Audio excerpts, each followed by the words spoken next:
Hey, Woobly. Oh, man. So, I just got back with my new glasses. With a new prescription. And it's so freaking weird, man. It's right, but it feels like it's off. Like, things are sharper, but they don't seem as sharp as my old prescription. My old prescription was like, I don't know, 6 years old? Maybe even more than that?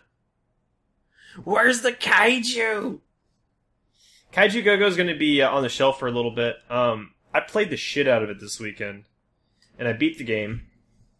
And pretty much what I have left in the game is experimenting new ways to destroy cities. Kind of new builds. But quite frankly, from how much I played the game, I put in quite a bit of game time, as far as I'm concerned. Oh. Shut up, Twitch. Essentially where I'm at is I'm gonna wait the month for them to patch the game a bit. See if a lot of the stability issues that I was running into get patched out. I may wait even, like, say, 2 months for the new Kaiju to be released in the game Shrubby, and then put in another 20 hours in 2 days, and see where the game is at then. But I think for now, it's going to be on the shelf. It's a really fun game, Hildulfer. It definitely needs some polishing. And I was actually looking at Total Biscuit's YouTube video on it. He has a lot of really good criticism for it. Some of it I don't agree with at all. I think the basic gameplay is fantastic. I think most people are going to very easily get like 15 or so hours out of it and not run into a lot of the issues that I was running into. Because I shot through that game like a rocket. Pretty much, I kind of forget whenever I look at games like that, just games in general. I don't do side questy shit. I don't like the farm. I like to just slam straight through the primary storyline, and I like to, I tend to be really quick. So, I'm pretty sure that right now it's worth the money. It's gonna be a bit glitchy. There's gonna be, optimization issues, not just with say the game engine, but UI wise, but it's still a solid game, and I would say it's well worth the money. And one thing that I have to say about its current price is that Page of Swords, which is a developer working on the game right now, the cost they have for the game right now, 13 or so bucks. I think it's $13 on the Steam right now. It's that cost, and it's all the next two kaiju that they release for the game. That will cost additional money if you don't buy the game. So the game was going to increase in price. But if you buy the game now, that content will be free for you. And it's only going to be a couple bucks. I wouldn't really worry too much about it if, like, down the road I start playing the game again, and then you realize, oh my god, this looks amazing. It's going to be like $2 extra, or $4 extra. It's not that big of a deal. But I think it was a fantastic gaming experience. It just needs some work. Hey Finn, how's it going, man? Hey, Laz. Big giant caps locky troll. Fuck, wrong count. Forever struggle. Yeah, sounds about right. Should just quit the Mittani or become the Mittani. Choose one, Laz. Choose one. It's like Highlander. Alright. Who's that wrecked icon from? Iron Bank, gotcha. Cool. Alright, well let's get started here. We'll take a while for your eyes to adjust. They just get rechecked. They did, Thekla. And I'm pretty sure, like, after a week I'll be fine, and I won't be complaining. I'm gonna wait at least a week to see if my eyes adjust. Because right now things seem a little bit blurry, but then they don't. It's really weird. It's really freaking weird. But then again, like, I spent like the last 3 weeks without classes, and then this is a new prescription. So anyway, let's jump right back into it, or right into the content anyway. All right, so it's kind of late. It's U.S. prime time, which means frigates.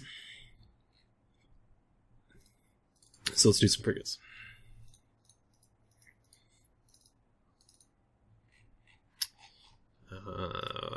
I am lacking MJDs. Hey, Leia, how's it going, man? Totalologist? I like that name. How's it going, man? Welcome to the cast. There are some really interesting names in the chat today. I like this. Ridiculatarded. That took me a little while to eye through. Welcome to broadcast, everybody.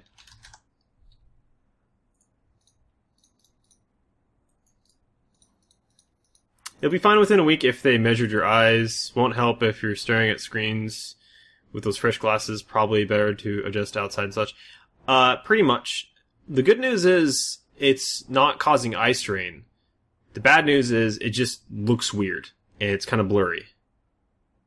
So, I mean, ask me in an hour if it's not causing eye strain, but it's definitely not causing the issue my old prescription was causing. I don't know if that old prescription was stronger or something, but Jesus, it was giving me a headache. But yeah, I went to an optometrist and got my, I had a thingy thing where they do your thing with the eyes and stuffs. And they give you the glasses prescription plan thing. It's all very technical.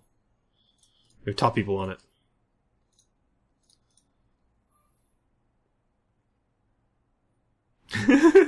Play with your monitor turned off? Sarge, your targeting computer is offline. Is everything okay? Yes, I'm fine. Just hear mad clicking. Come back the next day, like hundreds of kill mills. Sardcade accused of hacking. Moobly, maybe next patch? I think it's next patch. I'm not 100% on that. They're going away soon, TM. It doesn't get a different icon, Thekla. It's going away. Its evil doppelganger is taking over. Don't give me that shit. Speaking of shit, get out of here. I could still beat you 1v1 no modders. Laz! Don't do this to me, man! I don't think of it. Don't hate, Laz. Come on, man. We gotta duo roam. Vegas, we're duo roaming. You, me, one chair. Cradled in your lap. I take the mouse, you take the keyboard. Let's do this.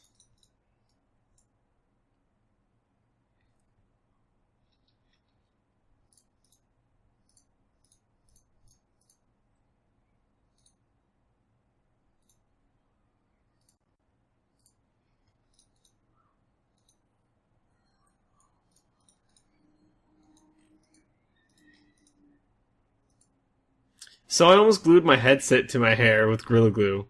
Kogel... Man. You're like the kind of guy I wish I was in an adult kindergarten with. You'd be my best friend. You know what I mean? You know what I mean? He's like that lovable guy that's eating glue. I mean that in the best way possible. I love you, man. I'm really hopeful. So I have a certification I'm going for, a professional certification going for. I just applied to take the test for it. I'll be taking the test, like in I don't know, like a week or something like that. And once I get that cert in, I just need to wait like maybe a few more months, maybe around June. And I'm gonna be looking for a work around Portland. So I'll be super close to you, I think. I think you're in Oregon, right?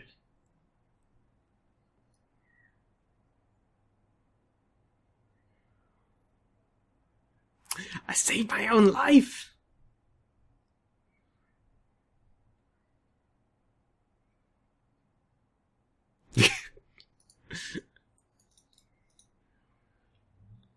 Kitty GIF? Kitty GIF? What the hell? Ah! That's not a cat, it's a cat spider! It's a good spider! That's terrifying, yet cute at the same time. Ugh.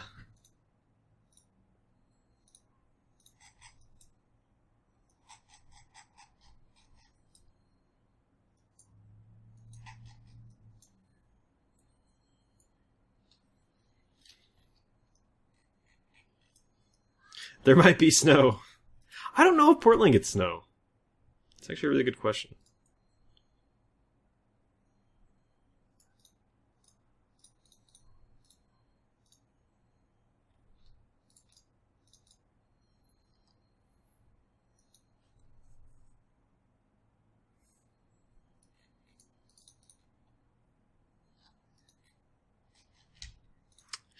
Remember, everyone, only you can prevent rogue drones. Adopt a drone today. Unless you run out of cargo space, then warp off.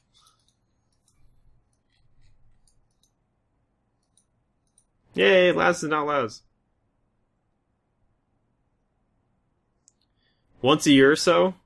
Is it like one day out of a year, or is that like once for a couple months? How bad is it? I may have to reconsider going to Oregon. GTA kitty gif?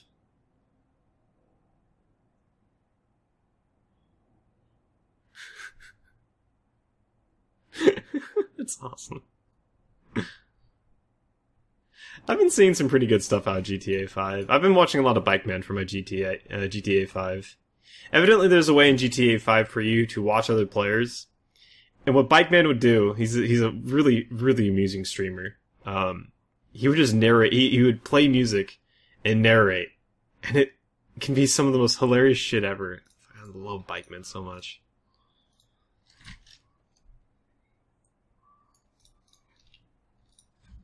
If you've never heard of Bikeman, let me search for you and get him for you.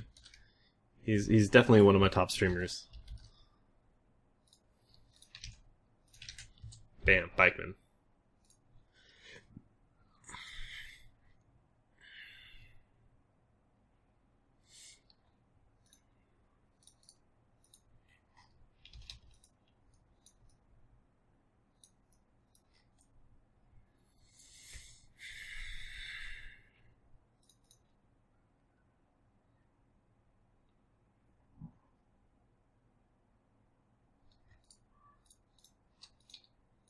Tenju! Tenju! You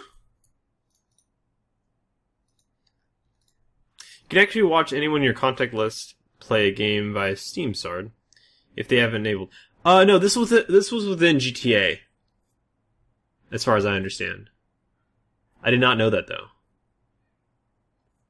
I think that's only for Valve games. Like, I know you can watch Dota. Then again, Bob, you probably know more than I, or you might be Googling it. I don't know. It's not something I've ever used.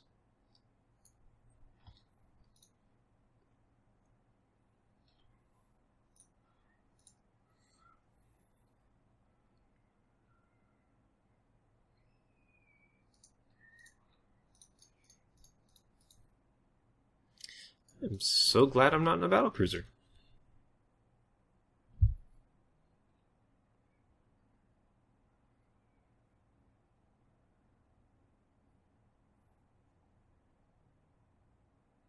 The cat needs to deal with it.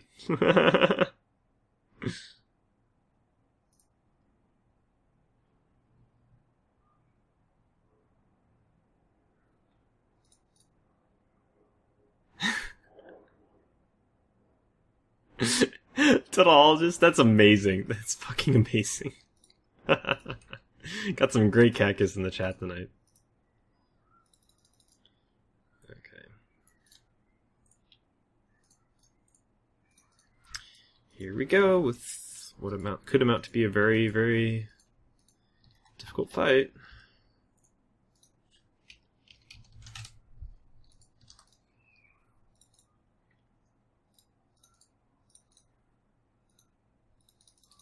Oh, he's not the novice. Okay, is it small? No. Did he go to the sun?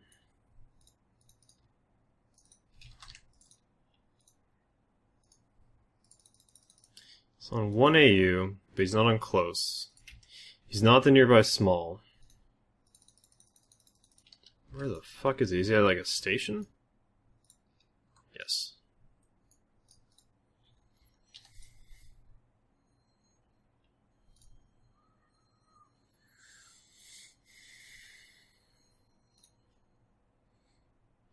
Yeah, the world needs more Eve cat gifts.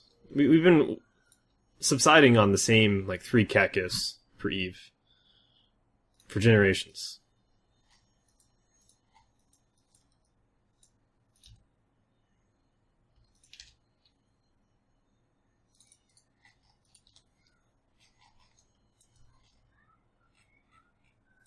Is this guy just AFK or something? No? Looks like he just warped. Oh, no, he didn't. He's now approaching the station. It is a blaster fit.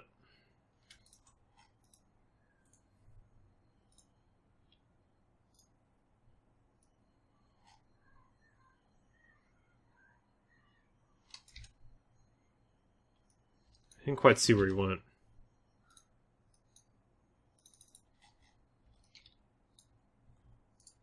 Sorry. Little heart. I'm guessing he fucked off, because I don't have him on scans. So evidently a heart means I hate you. Because not giving me a fight is a declaration of hate.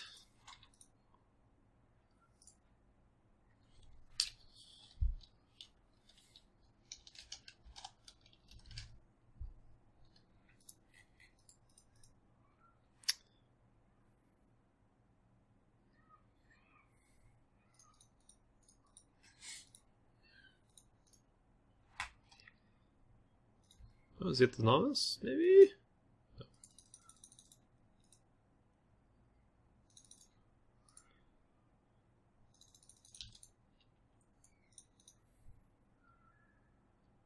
How's it going, Shinobi?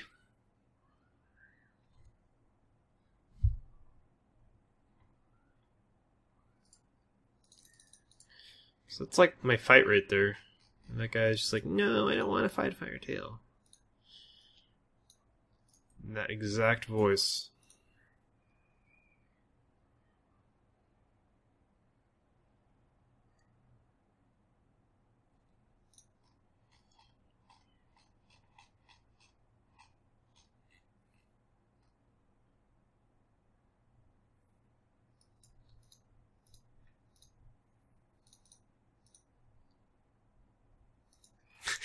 Next level stream snipe, stream dodging. God, let that not be a thing. Let's hope that's never a thing. Oh, please, never be a thing. Just chasing down a streamer that's looking for PvP, getting the same system of them, being like in a ship that's going to give a good fight. Don't give fight. Oh god, that'd be the worst. Literally the worst.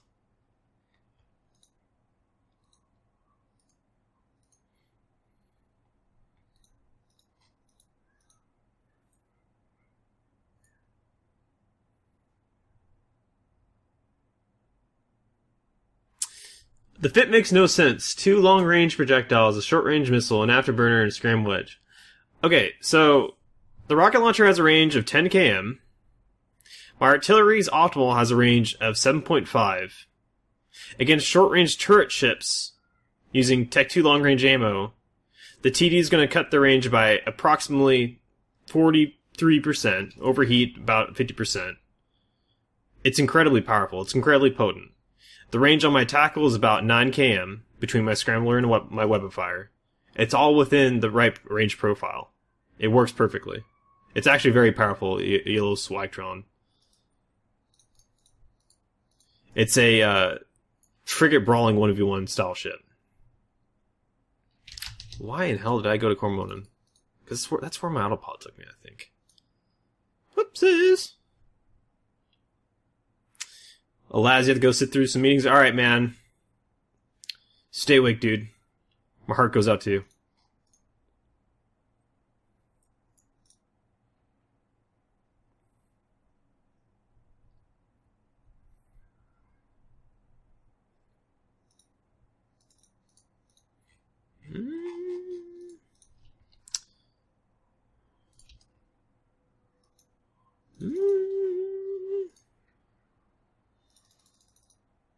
Mixer Catalyst.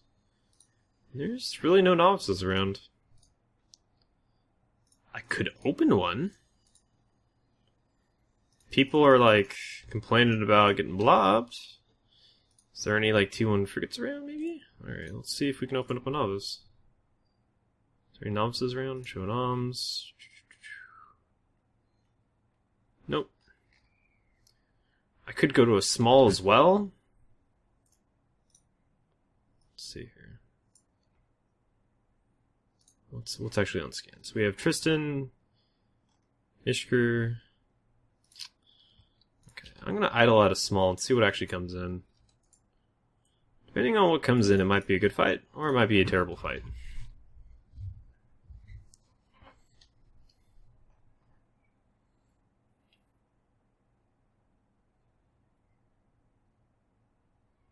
Yeah, honestly, as far as turret ships go, the only ship that's really going to give me a lot of trouble, yellow, is a Rail Comet. Rail Comets have the raw range with 150s, even under a TD, they reach out to the same range as I.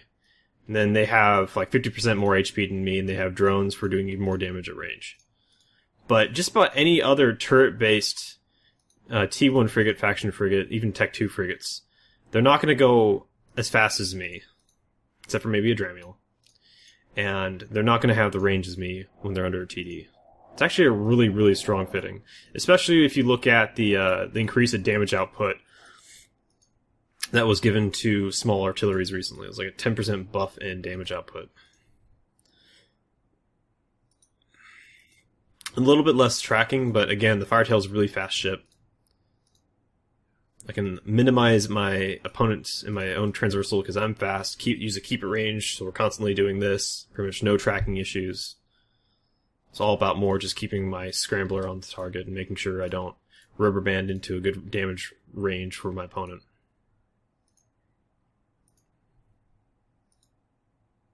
Sequel coming in? No thanks. No thanks. Enjoy life.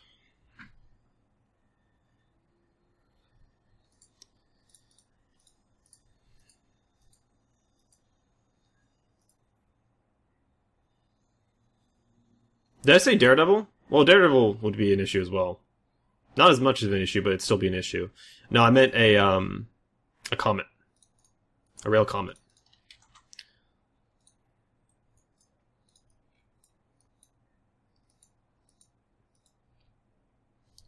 I actually do okay against rare Daredevils as long as they don't anticipate the TD. If they anticipate the TD and they start burning in, then I'm going to be in a world of hurt. If they start the fight assuming that they're going to be fine at like 9 km, they're going to have a bad time. They're going to have to start burning in under web. Especially, and if they're MWD fit, they can't win. If they are AB fit, they just need to realize it quickly that I'm a TD fit. Rare Daredevils are really rare. They're very rare to see. It's not something that really pops up as an issue just because they're so rare. The last time I fought a Rare Daredevil, it actually had an MWD fit as well. It was like an MWD kiter, which I find silly.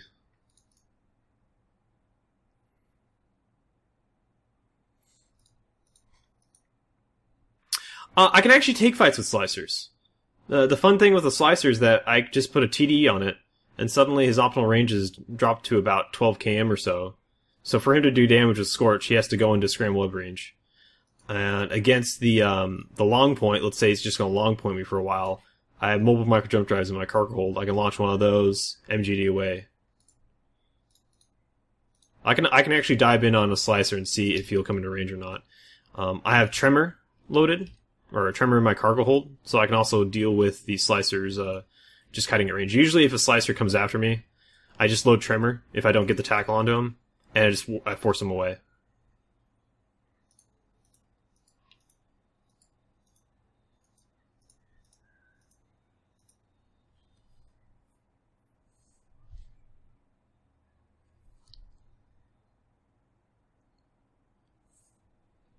Yeah, it's either web TD or double web, pretty much. Yeah, for artillery firetail. It's just one or the other.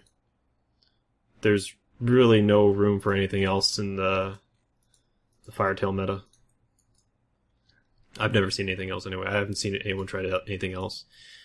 Actually, I lied. I have seen it on slashers, and it could be done with Firetails just the same way, but doing like a MWD long point kiting artillery fit, I don't like it. I don't think it's good, but I've seen it done.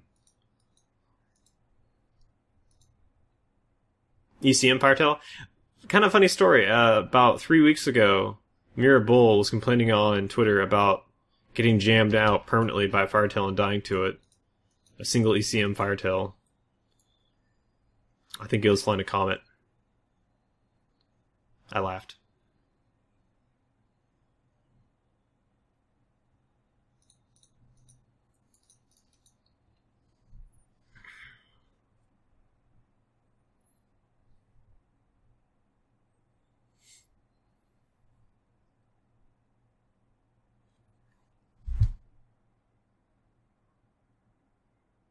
Had my first Seeple loss last night. It was a learning experience. Oh, fantastic. Well, they're going to be nerfing them. Get your fun in now. They're going to be a lot slower into the future. I think fitting-wise, they'll be more or less the same. In fact, you'll have another utility high slot to play around with. But speed-wise, they're going to be slower. They're going to align a little bit less fast. Actually, a lot less fast if you go with a oversized prop. So...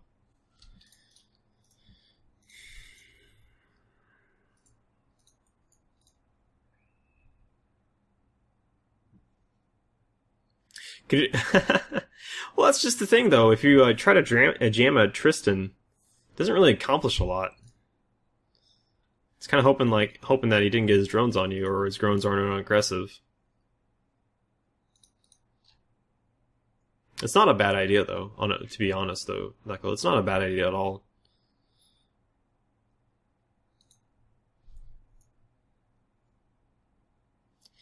You know, people say, like, doing something like that, fit in racial ECM against targets dishonorable, blah, blah, blah. It fits right into EVE gameplay. It's a very EVE thing to do, is to hard counter your opponent like that. To use your knowledge of your opponent to do something like that, using, like, an ship spec, racist ECM module. It's a very EVE thing to do. Okay, so I have a Firetail on scan, but I don't have any Plexes on scan, so he's probably moving through or he's POS. So, moving through myself.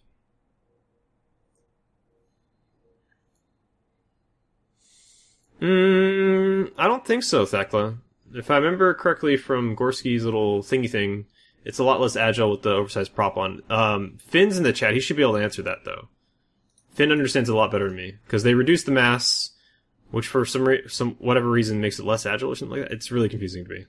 I would have figured more mass would mean less agile, but yeah.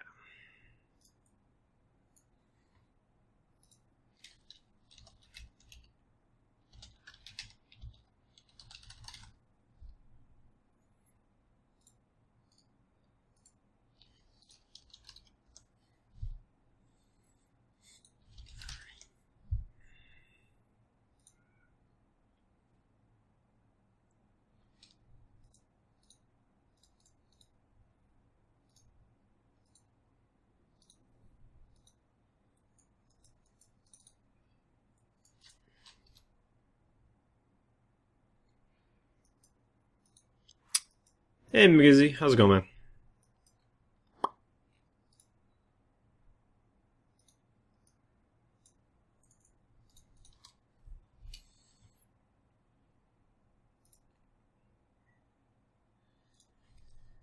Here we go. I found the Google Doc that Gorski did. You can go check that out. So, if you look at that, and you look at Sveeple changes for the patch. Oh, that just uses... Okay. I don't think that shows alignment time. No, it does not show an alignment time. That just showed speeds, unfortunately. Oh, no, it does. It shows alignment times. There you go. Nice. It's on the other side.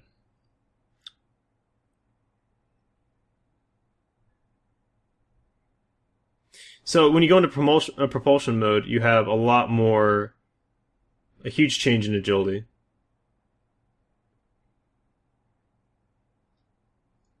Huge change in agility.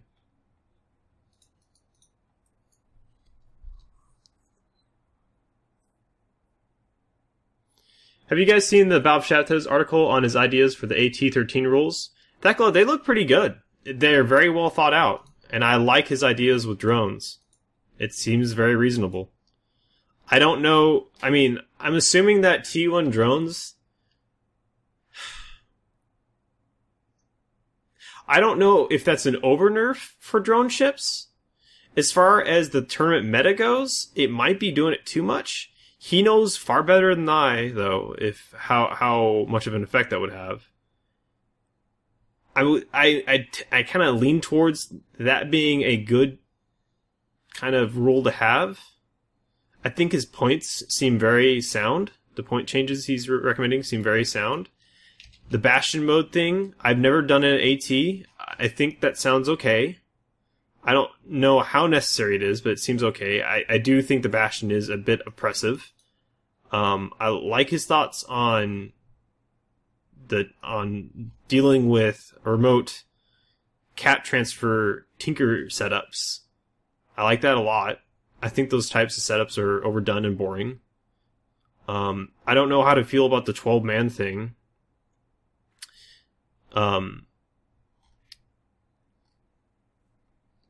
It seems really reasonable and well thought out. I'm a fan.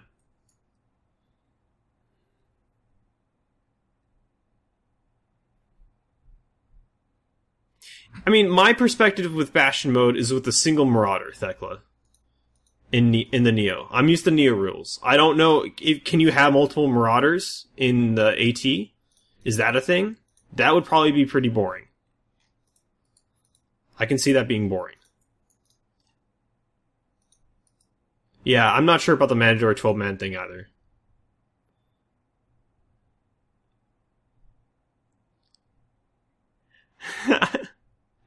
We've all been in kindergarten, Kogel. We've all been in kindergarten. You're telling me you skipped kindergarten? Okay, so T1 drones. So no faction drones, no Tech 2 drones. Just straight T1 drones. It'd be a huge nerf to drone ships. It'd be... You pretty much would have to think really hard about putting a drone ship in your comp.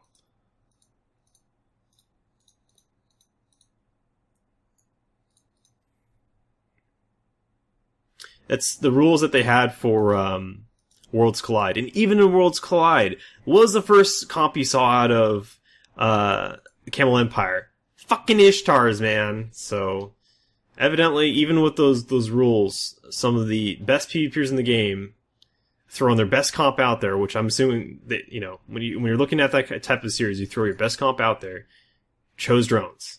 So, I'm guessing that T1 drones are still very much a thing, even with T1 drones.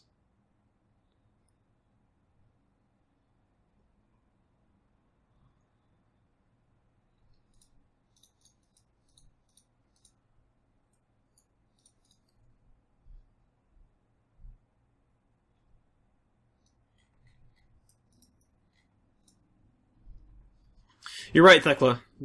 Geckos only. It should be geckos only meta. That's the only way to limit it.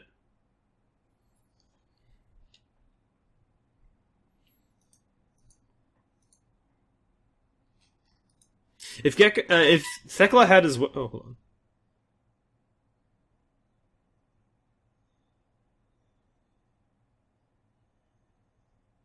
If Thekla had his way, like ATs and Neos and such would have like intermissions where players in like tornadoes would just go to like there'd be shooting ranges of geckos like in lines, and there'd be intermissions where players try to kill as many geckos as possible in tornadoes, blapping geckos. That'd be a Thekla game. That'd be definitely a huge hit with Thekla for an intermission game during an AT.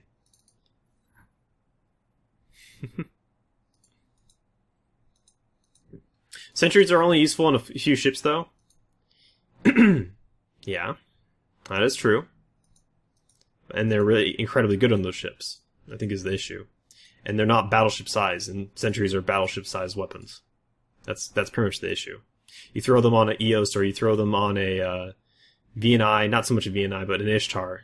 Pretty much the Ishtar and the EOS are where sentries are pretty freaking amazing. VNI is the reason why they're not as amazing is that they don't have spares. That's their big issue. But another thing I haven't really considered is the nerf to Ishtars. Minus 25% damage is pretty freaking big nerf to Ishtars for sentries. Laz took off, that's too bad. As I understand it, it's more on the cruiser level of damage output, but as far as tournament play goes, sentries are still incredibly powerful, even with the minus 25% damage output. Is your ability to be independent from your damage source, while your damage source is pretty much going to be reaching most of a tournament arena.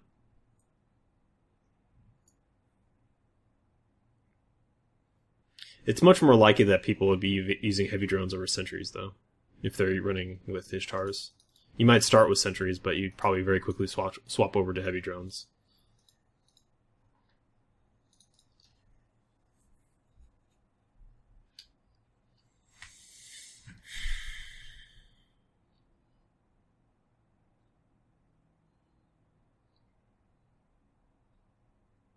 I like the idea of making battleships and battlecruisers cheaper. Yeah, I do too. Bob is under the impression that brawling is a lot more interesting for tournament-style play.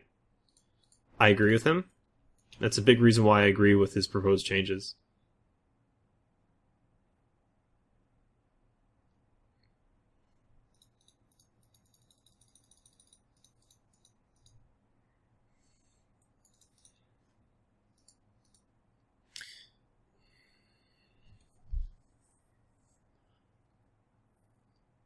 Yeah, I mean, a 40 cam newt ship is good pretty much no matter where you're at, no matter what comp is being played. It's just this circle of control that is very powerful, and on top of it, it's very difficult to displace. It can project out potentially. It's a very good ship.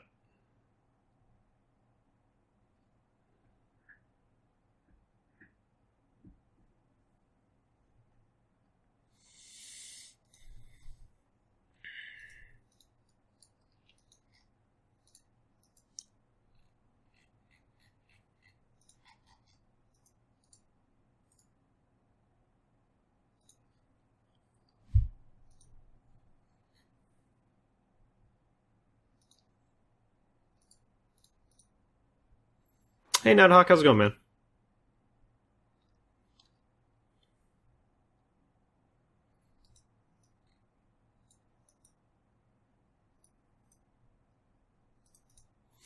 Yeah, when Exodus and U-Hurt were doing their Neo practice, about half the practice ended, not half, maybe a third of the practice ended up being Dami versus Dami.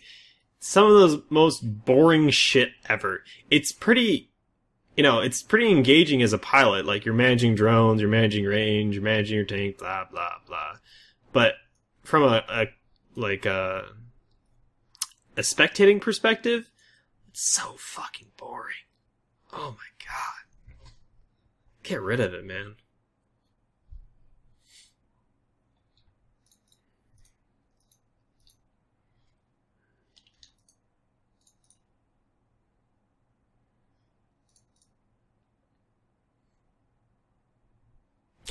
I just want to watch Sleipnirs destroy things. Me too. Me too.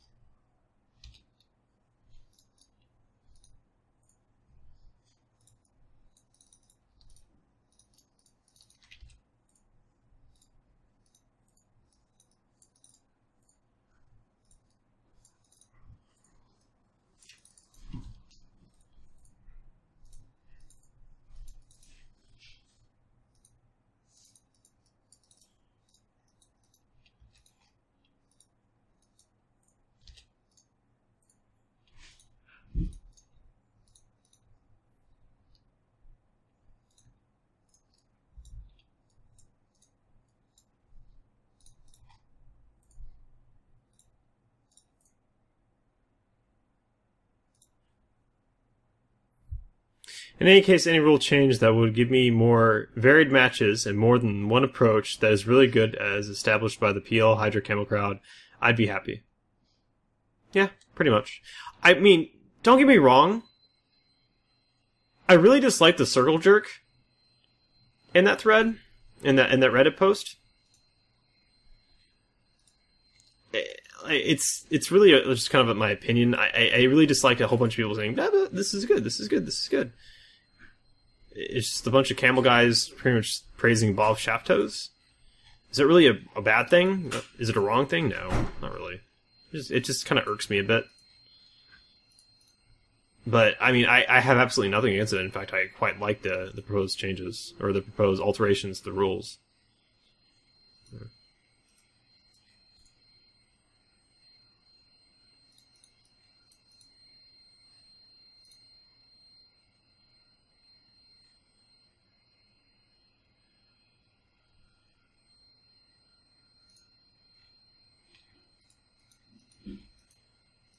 God damn it, Kogel.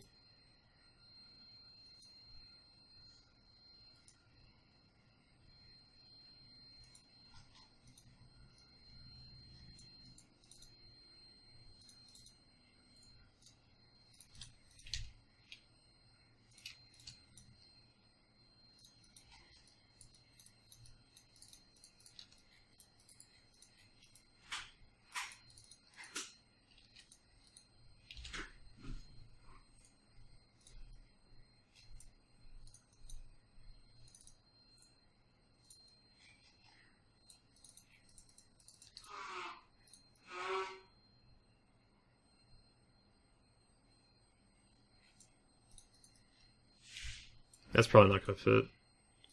So 2 Zerkers, yeah.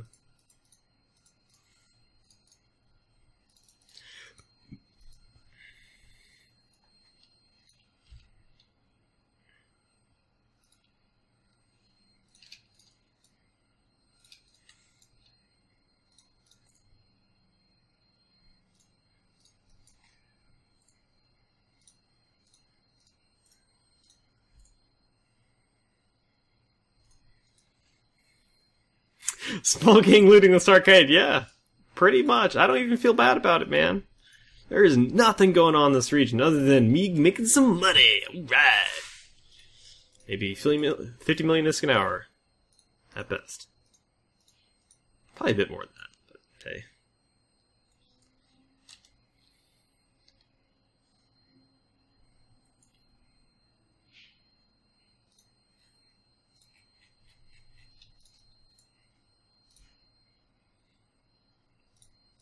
Wish I had a Noctis here, man. Yeah.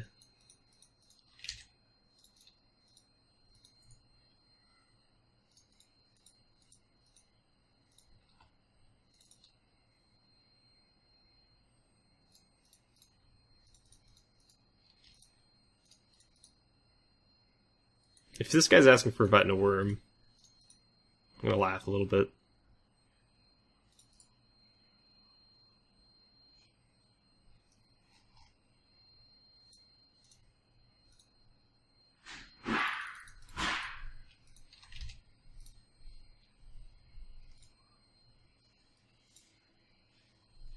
That's worth money. Those really aren't.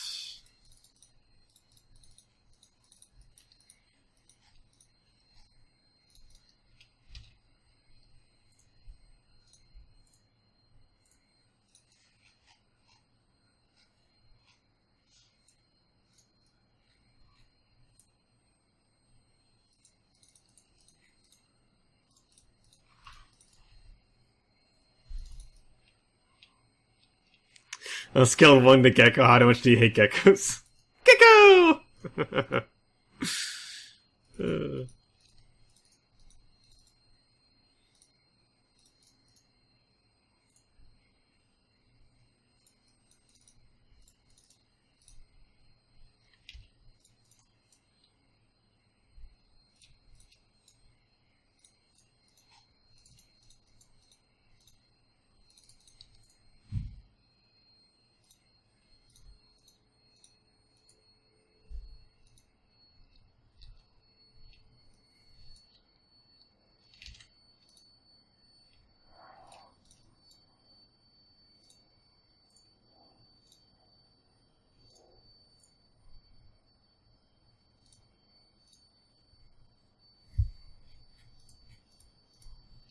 No, you really don't, Malcorian. I mean, you do.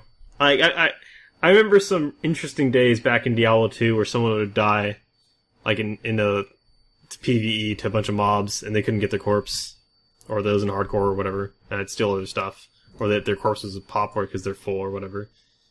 But you don't really see it too much in games these days.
I can't remove it like that?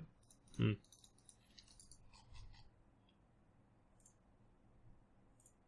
Oh, you can't right-click them either? That's fucking bullshit.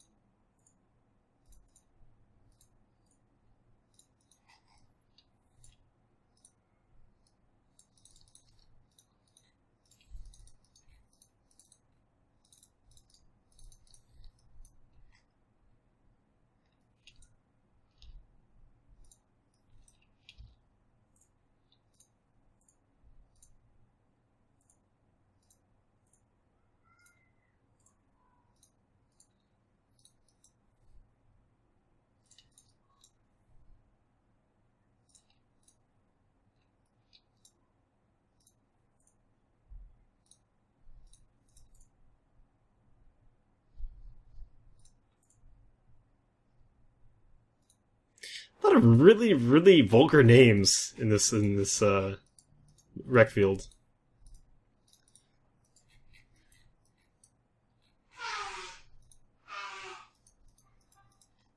I'm still looting shit, Kogel. I'm probably going to be doing it for a couple minutes more.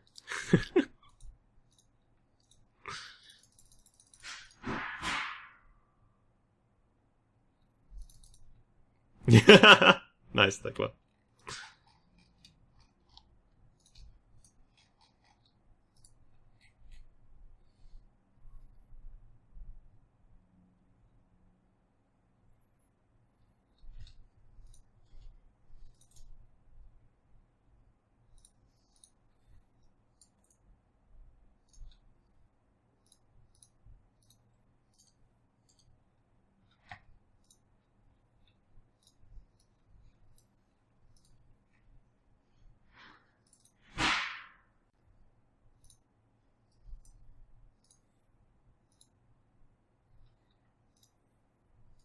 Yeah, well over an hour, Kogel.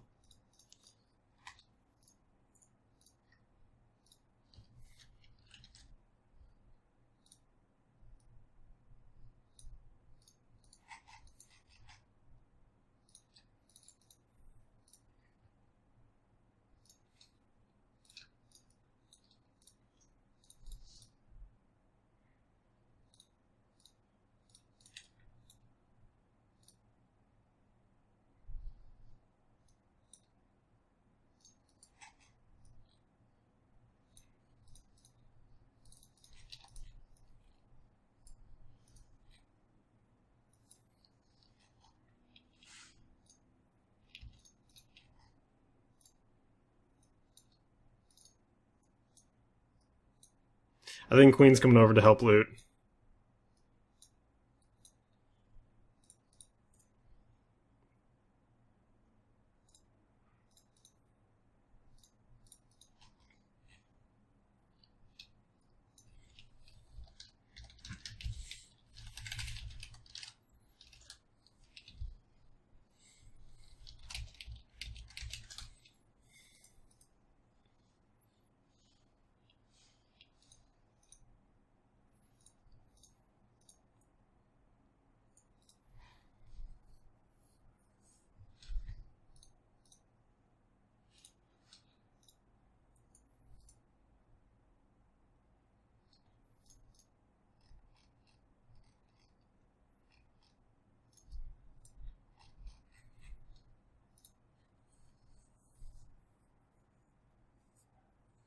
Hey, Nishua, how's it going, man?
Nishua, god awful. I'm currently scavenging.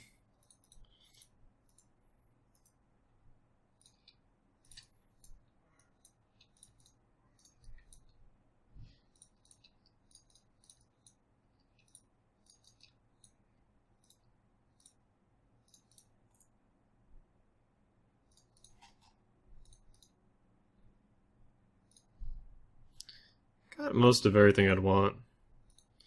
Looks like these other buzzards are gonna get everything else.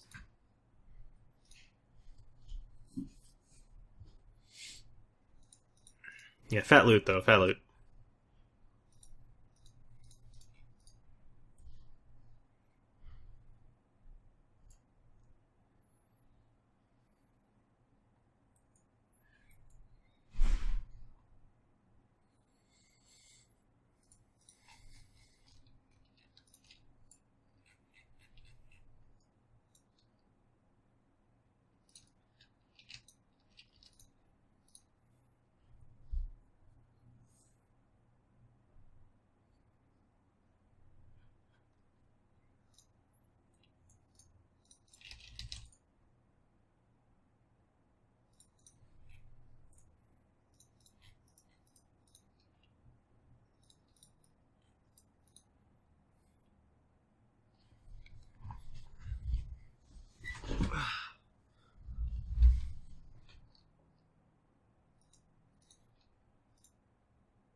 Hello?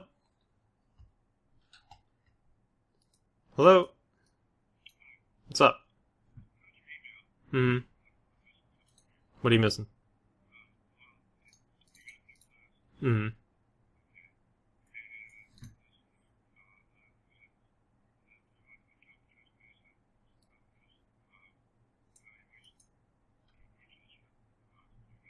In so many words?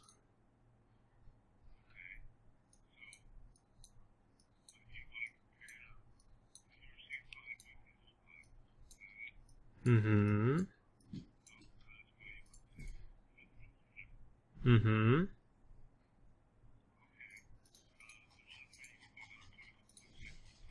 How do you do that? Nope. No, I don't. That's why I have new glasses.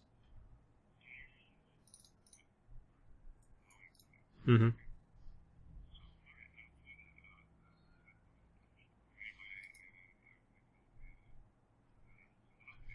Okay.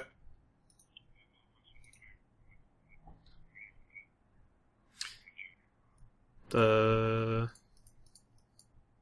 That's gonna be the first weekend of May. Or well, actually, hold on. So we're planning on doing it this weekend, right? Yeah. Sometime Friday. Yep.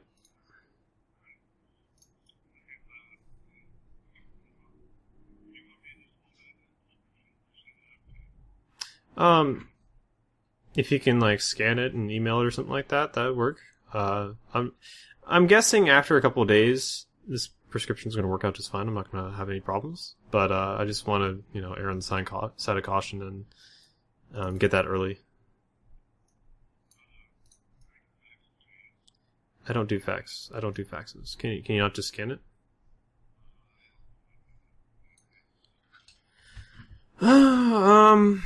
Okay, you can probably fax it to my work. I think they still have a fax. Yeah.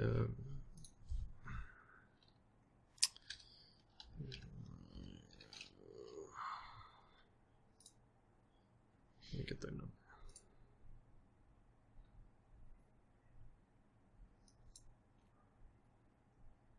Can you take a number?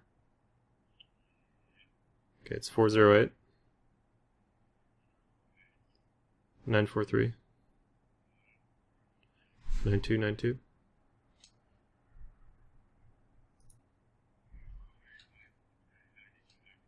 Mm-hmm.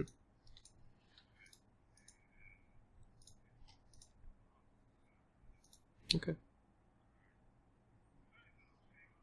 Yep. Thanks for the call. Bye.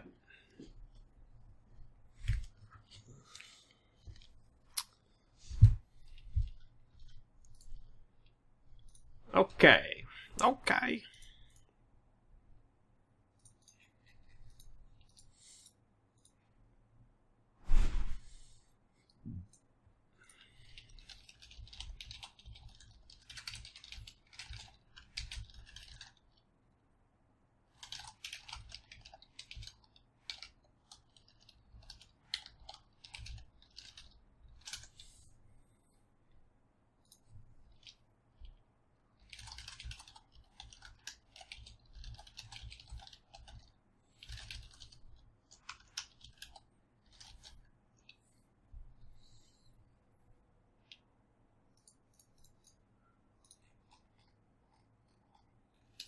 I'm a hitman? That took a little while to sink in.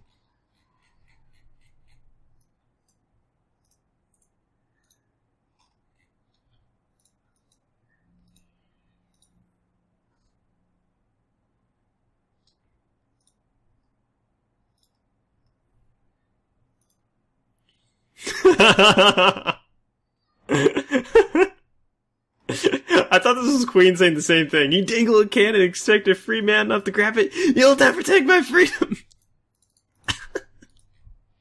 Oh my gosh. These people in space. Who are they? Why are they so loony?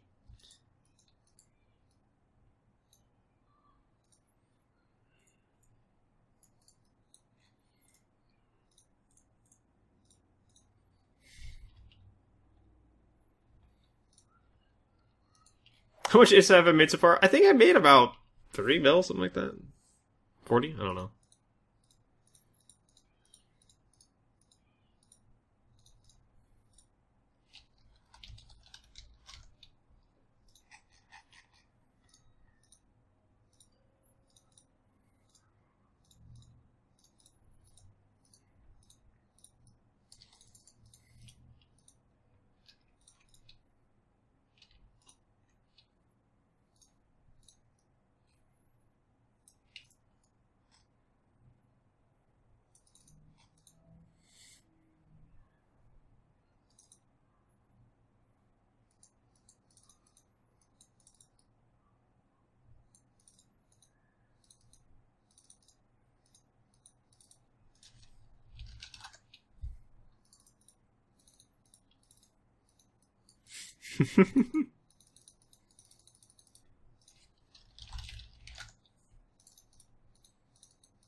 I'm not gonna take the first shot.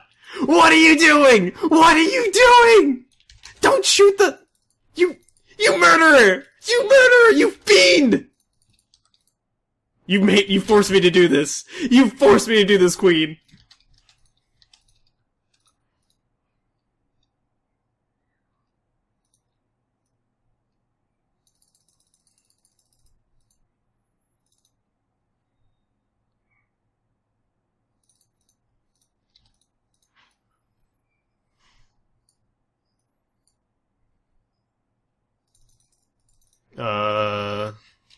That's right. Why is Queen still getting all super close to my grill?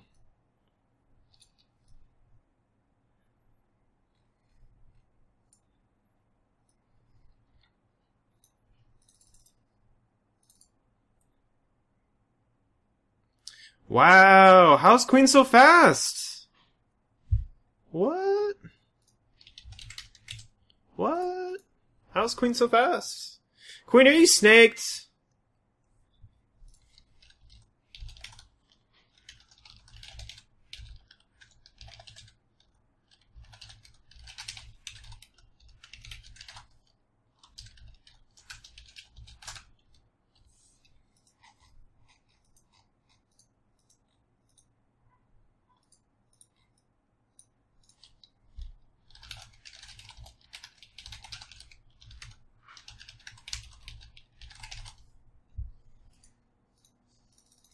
Yeah, snakes. That was snakes versus no snakes.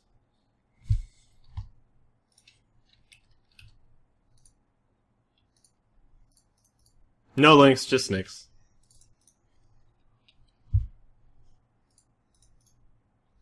I'm telling you, one of these days, I'm going to become the Santo of US primetime. It's going to get all these evil pirates in Golem and Surker, kill all their expensive implants, make them fly in no implant clones. Those sons of bitches. I'll get them! I'll get them one day! Okay. Okay, those are some pretty sweet-looking thrusters there, if I may say so myself. What Queen? I realized that, Queen. In death, I was still a bro, even though you weren't. F you, bro. F you. Hello? Hey! I'm looking for Michael. Michael is in the room right through the kitchen. Take a left. Yeah, take a left.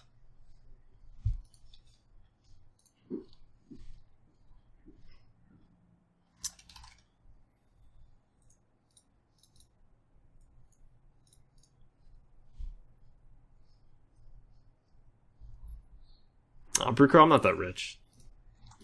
I'd like to have to take loans to get the Proteus in the first place.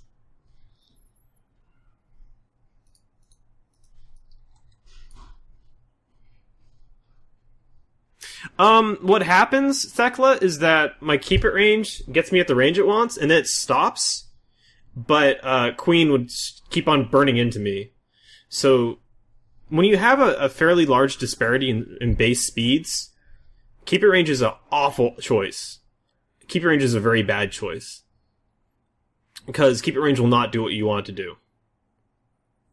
It'll start doing what you want to do way too late, because then the ranges will be really close and I'll be going at the speed I want, but it'll be in as optimal. So pretty much, I would have had to realize he was snaked in the first place, and either just constantly be pulling away as much as I could, or just try to flee. Really for that fight, I have to be about the same speed as the Comet.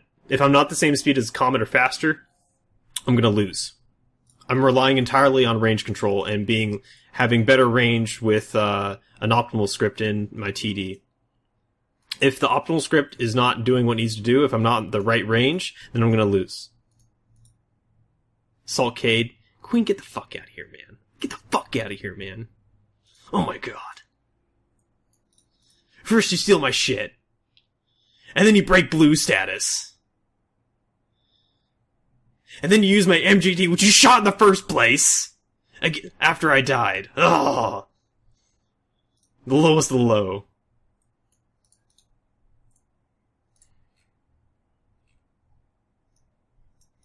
But you got spunk, kid.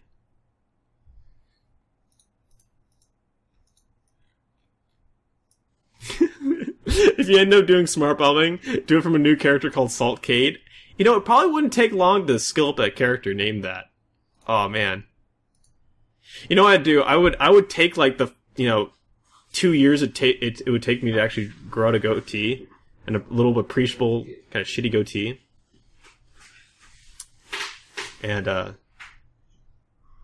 I'd shave it off. But then I'd make it so I could, just kind of, tape it back onto my face. And every time I do my smart bombing streams, I just put that goatee on. Or maybe I can borrow a little bit of goatee from Finn. I don't know. I'm probably overthinking it.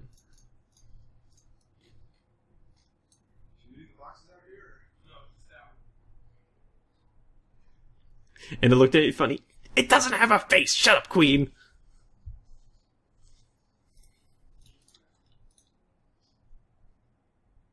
It's just excuses. There's no honor amongst thieves. None.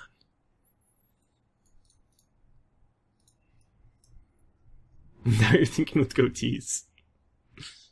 Finn, did you ever play, what was that? Goat Simulator? Did you ever play that?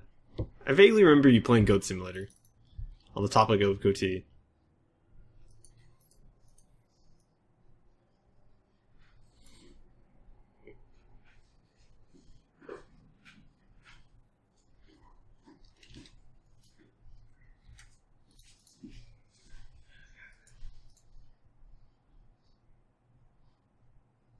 Yeah, I remember that. Vaguely, but I remember that. Okay, okay, Kogel. It's a date.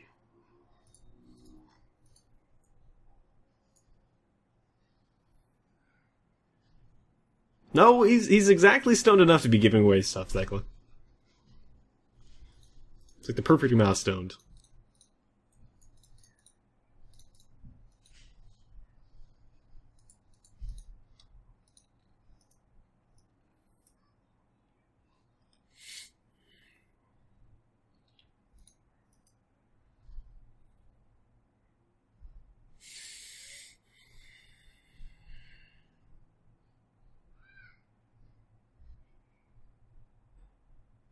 So I'm looking at the text on my monitor, and it's appearing sharper. I think it was my eyes just not being used to the prescription. Again, it shouldn't be getting that much easier. I don't know. I'll still have... Oh, Kogel.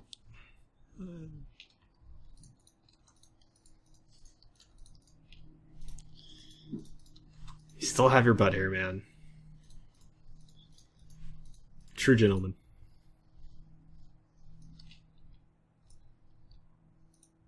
Is Outlast a horror game? From what I understand, Finn cannot stand horror games or horror films. He's awful with them. Yeah, I've heard he's really bad about them. You know, I should probably play the most recent Amnesia. I was so sad that the original Amnesia didn't run well when I was streaming and kept on crashing. That really ruined the game experience for me. I'm hoping the most recent version of Amnesia is stable. Oh, you love horror games. Okay. VR plus horror games. The only problem I have with that, even though it'd be way more immersive, you know, it's all of your field of vision is filled with the game. Like, you're not going to see their eyes when they're just like, jumping back. It's not as effective to stream it. That's why I have a big problem with VR games. Just the streaming potential is reduced. Most horror movies don't really do much for me, but they're done in home camera style, like Paranormal Activity or Cloverfield. I'm all over that shit out. Okay.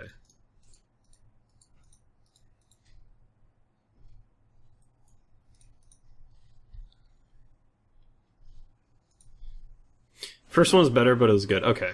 Yeah, I mean, the first one was awesome. It would crash every 15 minutes for me. Like, it was awful. It was terrible. It was just not stable at all, and I couldn't really find people that had the same issue.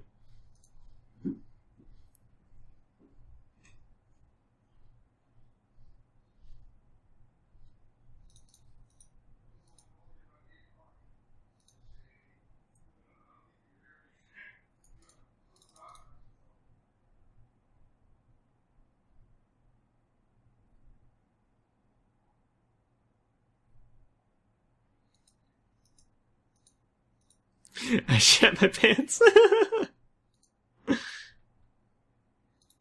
Oh, Univar is never gonna live that down, is he? Never. Never ever. He's never gonna live that down. Forever be Captain Poop Pants.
You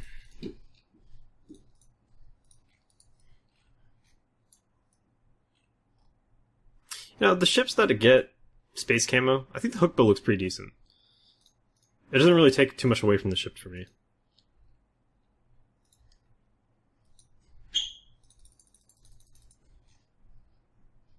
So this guy's probably a new Tristan. I don't see anyone else there, so I'm gonna go for it. The one aspect about the new Tristan is that he's gonna make this go away very quickly. And unfortunately, I have way more shield and armor. So this actually may be a really bad fight for me. I'm gonna take it anyway, but I guess what I need to do is just get the fuck out of nudie range. Then I'll be okay. And double web will help me do that.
Wasn't dude I was worried about anyway.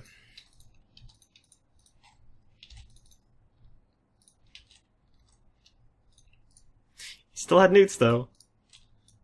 Cheeky devil.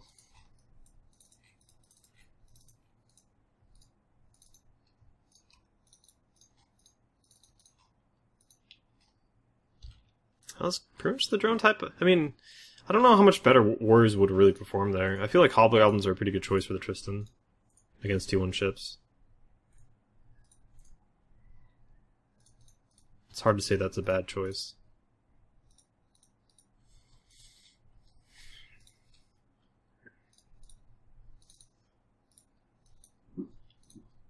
Yeah, I did the right thing though, looking at it. He does definitely look like he'd low SP with the Co-Pro.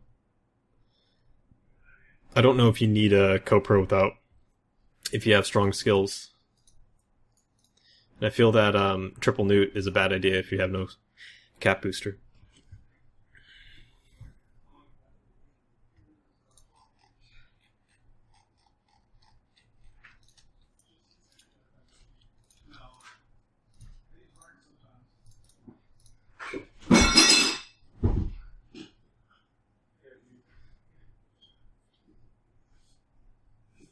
I'm gonna respect the 5 to 10 year rule for shitting spoiling shit. Yeah, I haven't played a BioShock Infinity yet. For the original BioShock, all of the horror elements to that game were all jump scares. The plot twists, good. Nothing really scary was really present in that game that wasn't a jump scare. Speaking of plots, though, if you guys haven't played BioShock 2, that game started off slow, but oh my god, did it build up well. I ended up really enjoying the shit out of it. Hey, Days. I'm not in Worm Drill Down. I am in a Hookbill. No drones. No drone bay anywhere to be seen.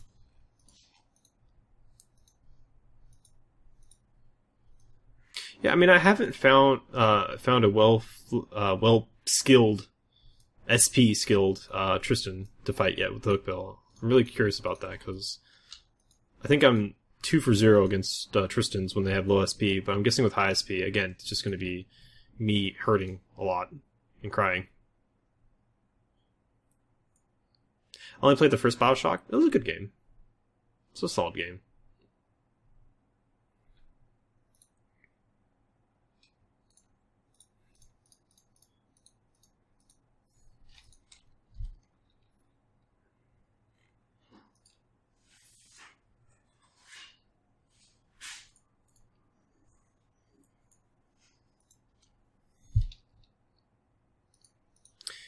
BioShock 2 had arguably the best combat of the BioShock franchise. That's my opinion. But yeah, the story got really intense really fast. It started off so bad, though. It started off so slow. I was really thinking, man, this game sucks at the start. And then it built, and then it was just, oh man, it's so good. I ended up really enjoying it.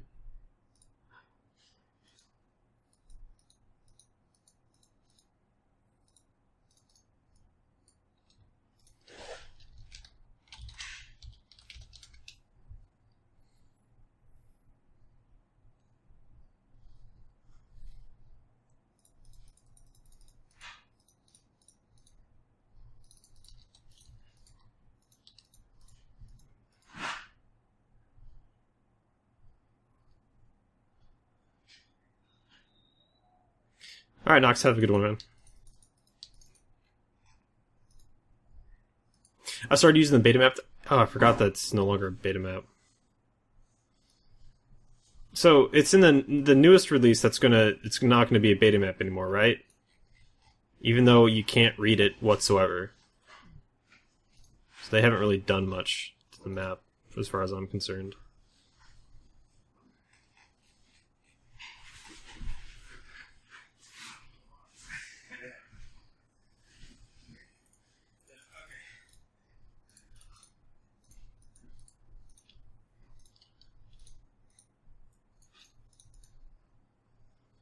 That's really unfortunate. I was really hoping they're going to implement some of the visual elements of the old map into the new map. If that's not going to be the case, then I'm hoping that there's going to be a lot of outcry against CCP for just making it more readable. It's not readable right now.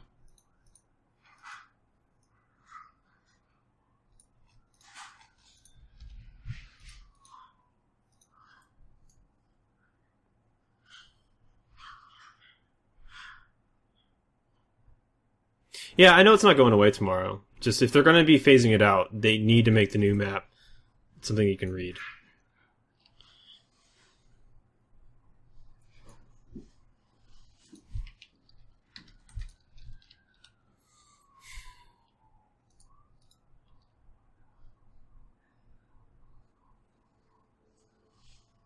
The Beast Plasmid was actually good because it was hilarious to use. I vaguely remember it. Didn't it just make people dance around and not shoot or do anything?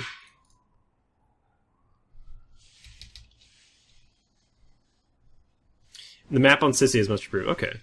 Well, I mean, I guess I'll see you tomorrow, right?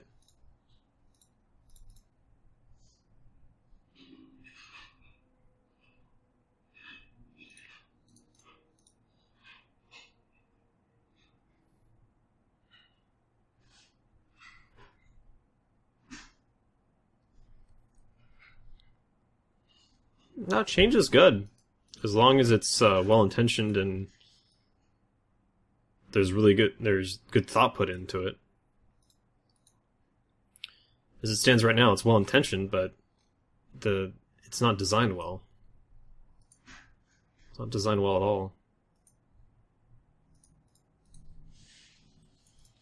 Like, I'm fairly curious for the people that are working on it right now, if they're looking at it and they're reading it, if they're able to read it. I mean, okay, so here's my thing. Again, I open up the beta map. It's set to show average pilots in the last 30 minutes. How do you know the difference between these circles? It seems like there's more people in this system, but I can't tell the difference between this one and this one, or this one and that one, or that one and that one. One pilot looks like 6 pilots or 7 pilots. What the fuck? I can't read this. If I look on my normal map, I can very much tell when there's 15 pilots in a system, 8 pilots in a system, 3 pilots in a system. It's not hard on the eyes at all.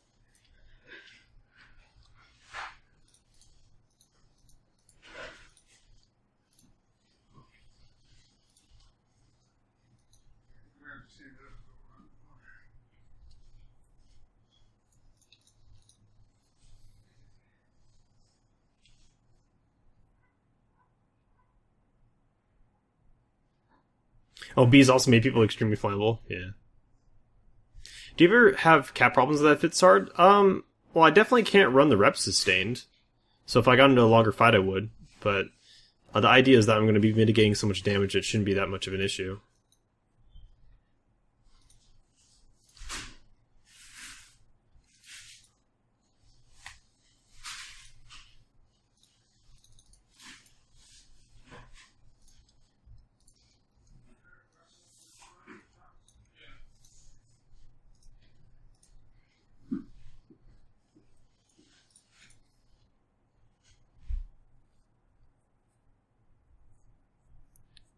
Scaling of pilots in space, maybe. But really, Queen, what it comes down to for me is the coloring and the glowiness. It's very difficult to read this map. There's a background, so my eyes are having a harder time focusing on the stars and the lines. It's all the same color, so it doesn't contrast at all. I can't really tell the difference between regions. Another thing, it's just not designed for dragging, which drives me fucking nuts.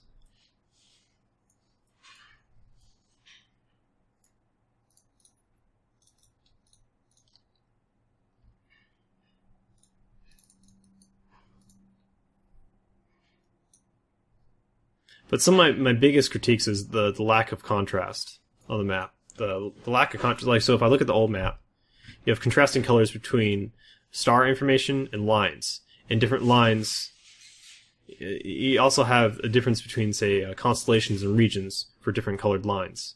Line color means something in the old map. This is very well done for UI, for readability. It doesn't look pretty, but I don't need the map to look pretty. I don't want it to look pretty. Well, I mean, if it's pretty, that's fine, as long as it's usable. So, I mean, if they had a setting essentially to make the new map look like the old map, I'd be very happy, because I think the old map is very well optimized as far as readability.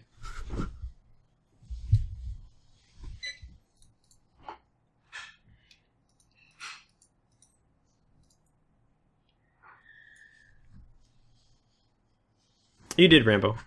You did. I mean, for all the fights I'm getting right now, I might just jump on Sissy and look at the map.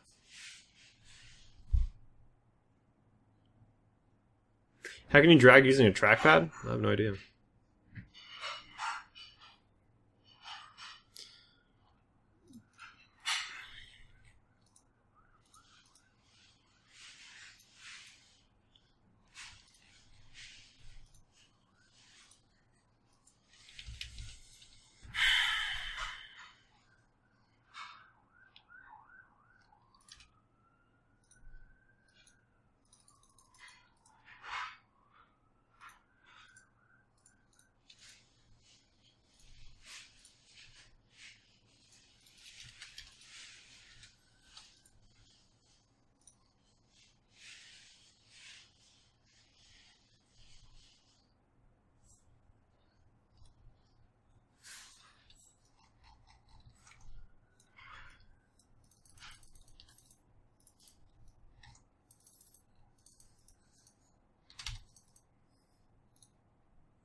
Oh, they linked out on top of everything else. Fuck. Oh.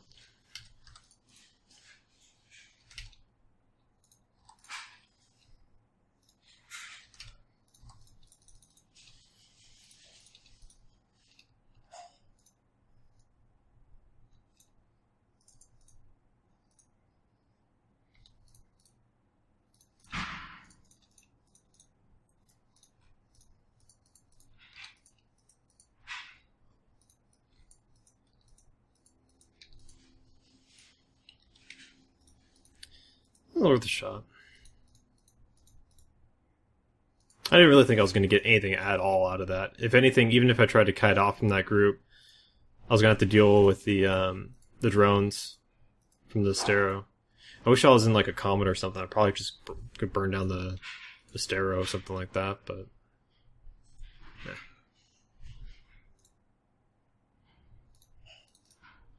Let's go rip up them, Tam.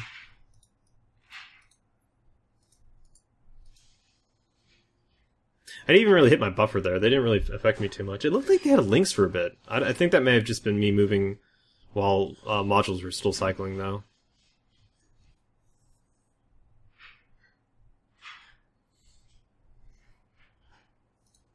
You can definitely tell how poor application is on rockets when you're using Rage rockets without the double web. I kind of had an idea I was going to be shooting at drones in that fight. I really should have just swapped to the CN missiles for the drones. I would have actually been doing damage to the acolytes.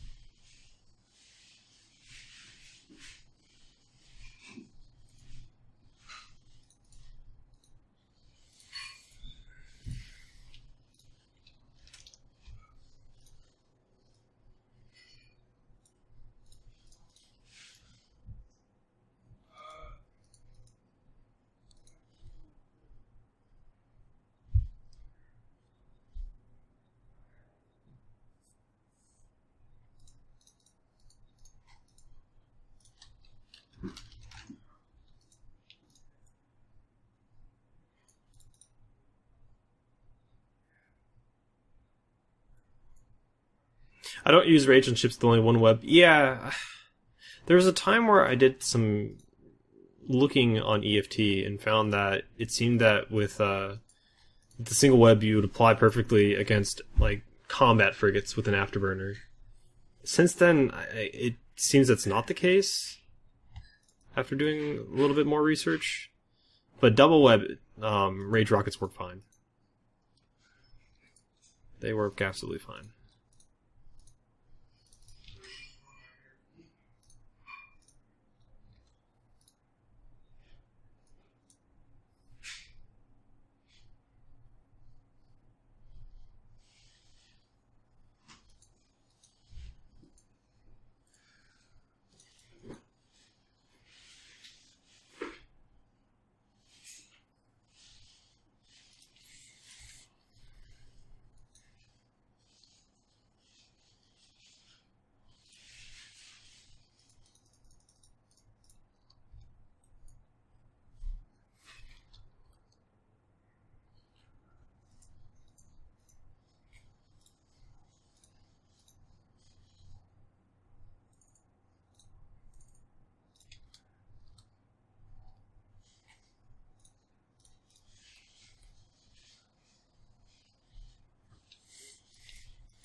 Fun thing a little about that little frigate gang is I totally could engage them, say, like a Dramiel. I was thinking about fitting up dual prop Dramiel today. And I thought, nah, people see that enough Finn. Actually been a really good fight for it. That Executioner had MWD fit. I don't think the Slasher did.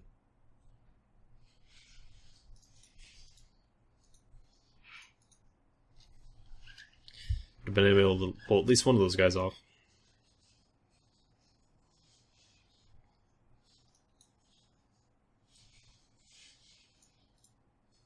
You recently trained thermodynamics. I haven't learned any weapon system other than hybrids, so I bought heat sinks and... Oh, nice one. Nice one, Misha. I think a lot of new players make that mistake. I wouldn't feel too bad.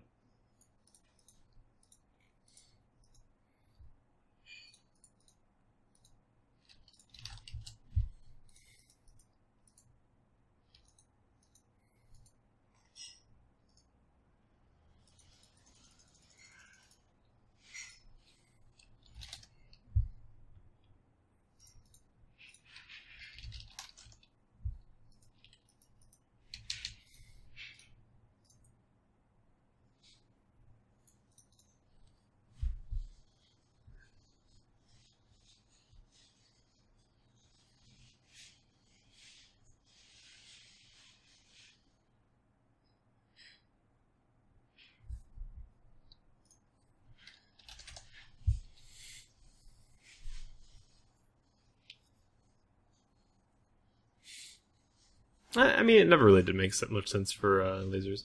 No.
I'm taking way more damage now.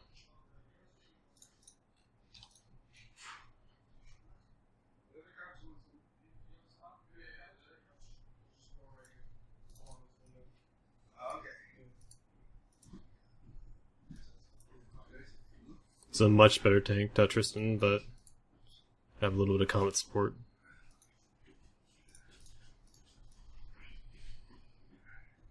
Or maybe not? Yeah, he's shooting.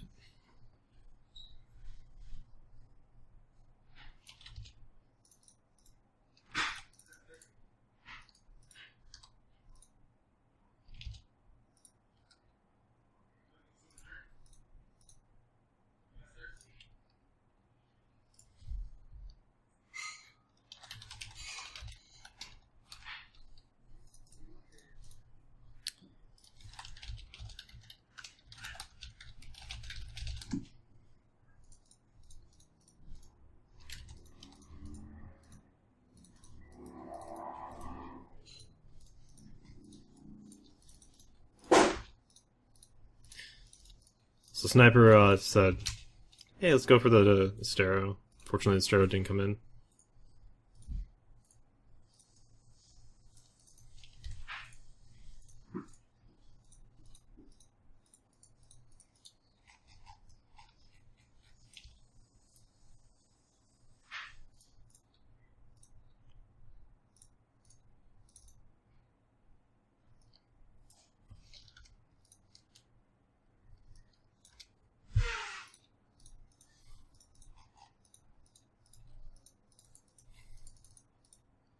I don't think I would have been able to tank that Tristan, to be honest.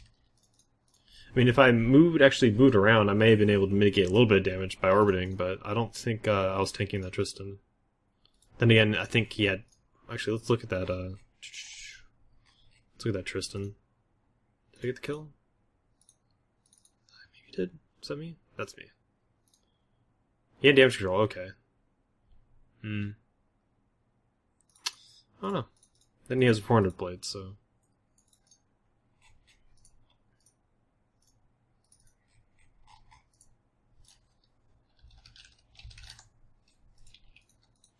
Don't know. A lower bitrate? Why? What's the issue?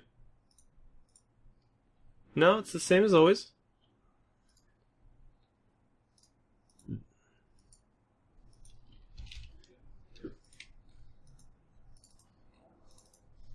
I'm at 2K bitrate. It's same as always. Let's see here. 1080p, or not 1080, 720. Shouldn't be anything different. If there is something different, it's because OBS is being bad. I have a whole bunch of different profiles set up for OBS. They're all for 720p at this bitrate, but I do have one that's designed for local recording, which is kind of off. It's going to look a little bit different. It wouldn't work at all for streaming. Let me just say that.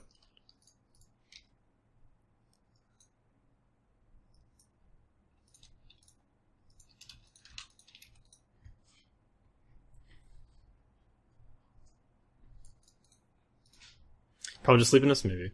I don't know.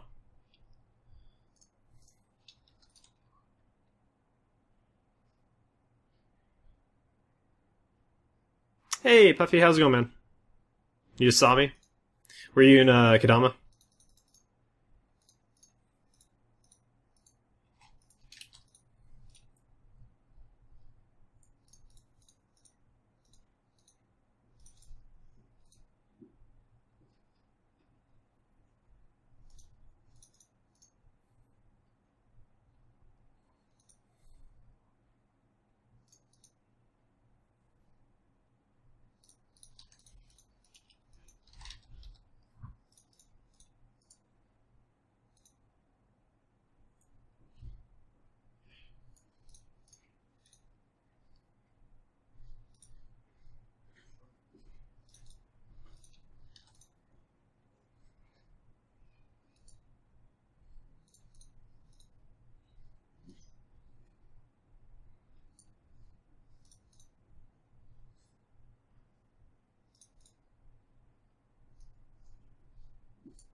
Pretty sure it's about as good as I'm going to get at the Tristan.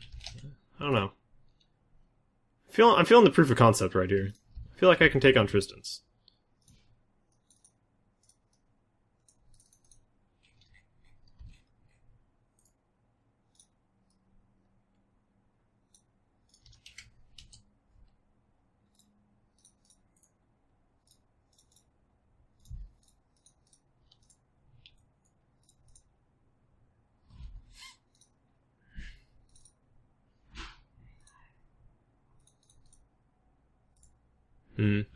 I mean, if he had Tech 2 rigs,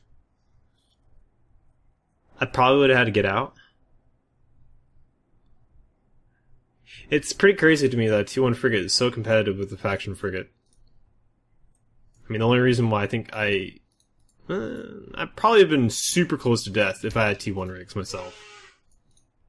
I'm using 3 Tech 2 transfers. I have a whole tank on this thing. I'm primarily hull buffered.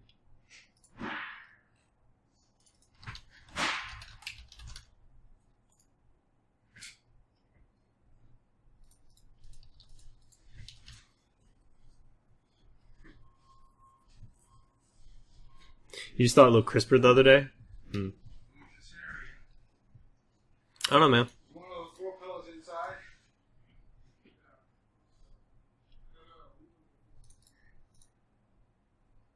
That's a lot of hook bills.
If you like this, try the whole tank 2 web Merlin. Oh, I didn't think about whole tank the Merlin. That's neat. I like that. I like that a lot, actually. I'm gonna have to try that on my low RSP tune. Yeah, I used to run with a an armor tank Merlin when I was in RVB and super low SP with railguns and double web. But being able to do that with a whole tank is actually way better.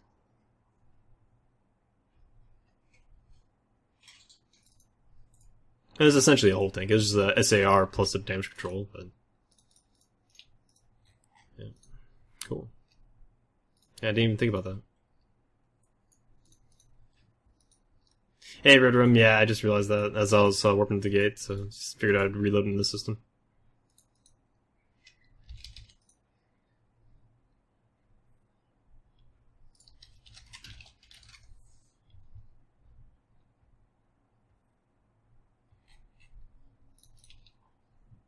Yeah, Sniper Bro just took out that 3-man game I had to run from.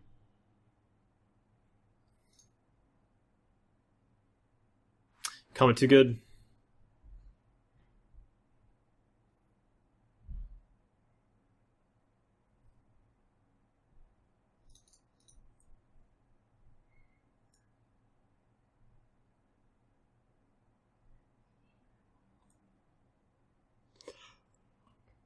Alright, Nisho, have a good one, man.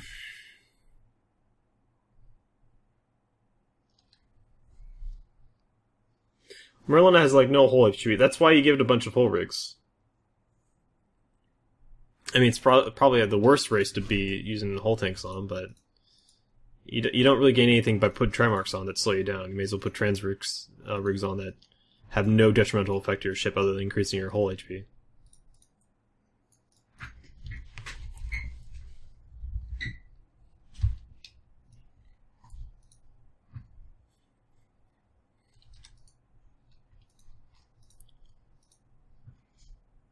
Claymore links, cool.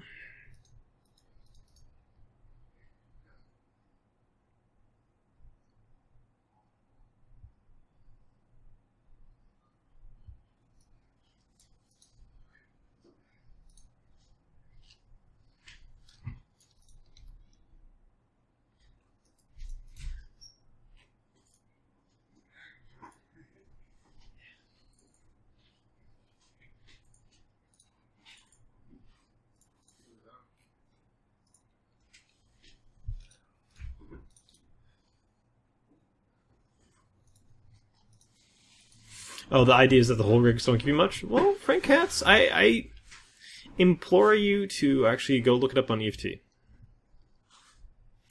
I think for just about every frigate, hull rigs is pretty freaking amazing. Are pretty freaking amazing.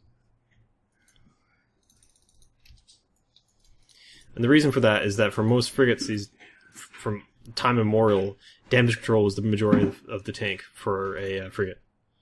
The majority of your tank is found in your hull. Even if you're in a Caldari ship that doesn't have much hull buffer, you're like doubling your raw EHP by turning on damage control.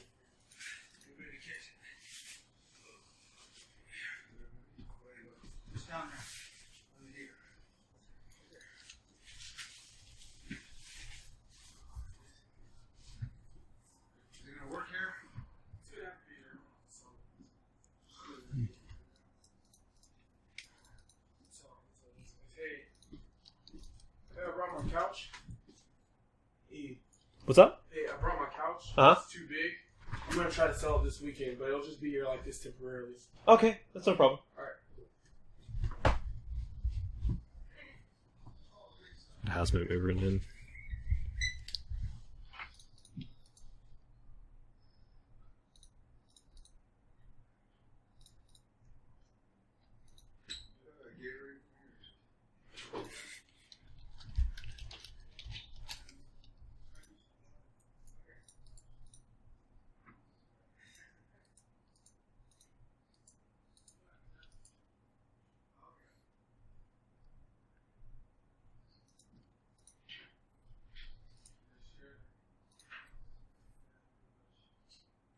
What ship is that? I'm flying in a Hookbill. It's a Caldari ship you can get from LP stores, like say from if you're in faction warfare or if you're running missions.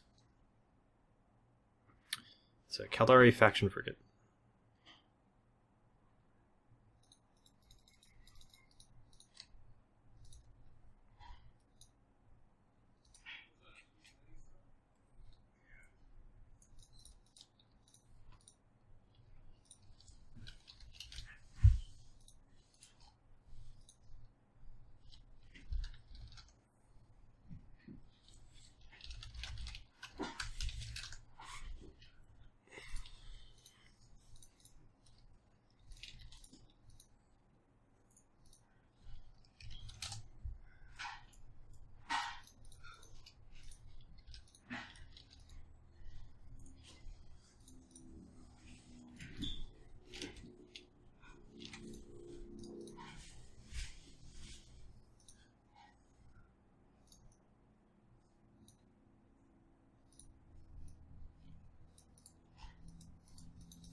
Took a sweet time to get tackle on me.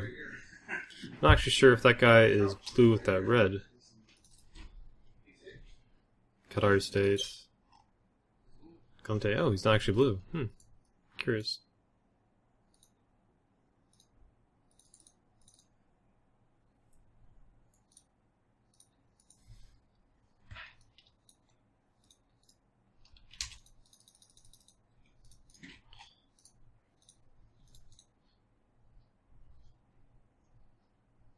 Where'd you find your hookbill fit? I don't know if I stole it off someone or if I came up with it myself. I have no idea. It's been a long time. I've had this fitting. This fitting's been viable for a very, very, very long time. Well, one slicer's off. I'm guessing most of these guys are the spaceship at Bebop, given that they have current system control here. So they have a sizable frigate gang. I pretty much need to open up a novice if I'm gonna get any fights. There's no novices available in the system. So, moving on.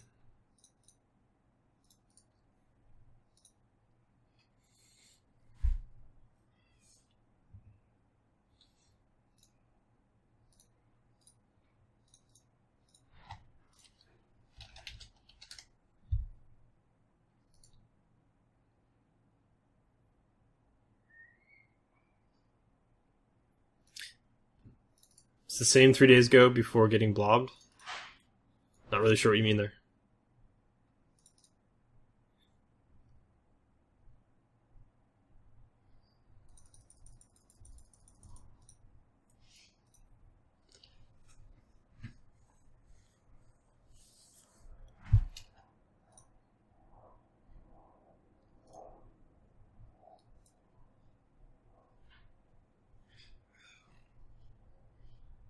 Let me ask you about this. It's just a small bookshelf thing.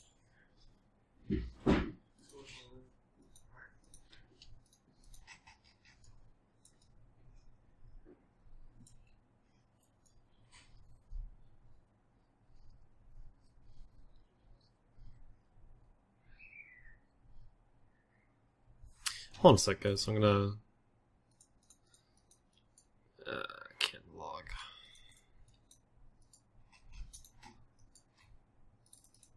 I think Pinecoast has a station. Oh. Then Molly, maybe? Yeah, good.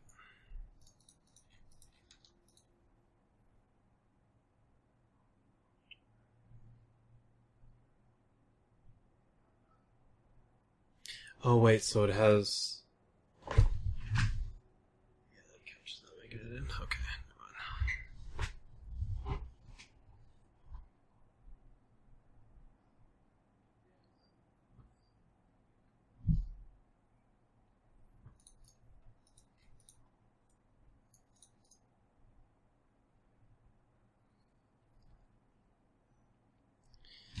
Super quiet night, man. Super quiet night.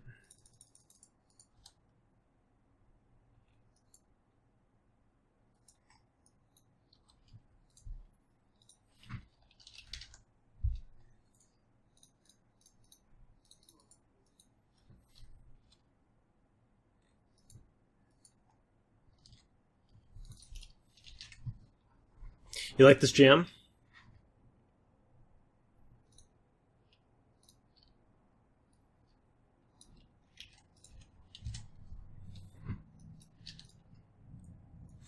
There you go, bud.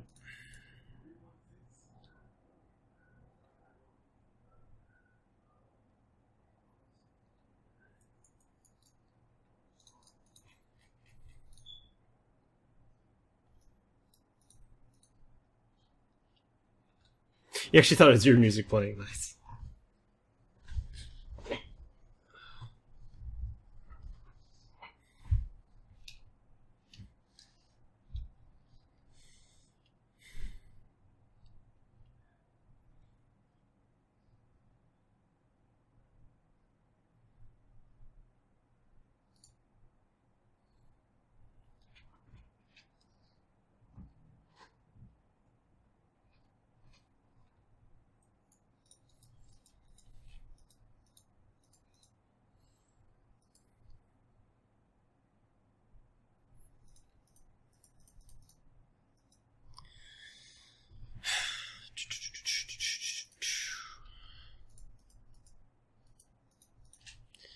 I'm not really sure what to do for content right now.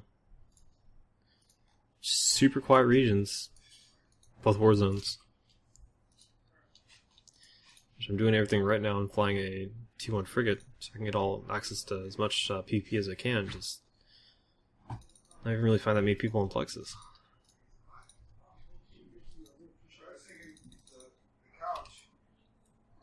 But hey, here's a comment.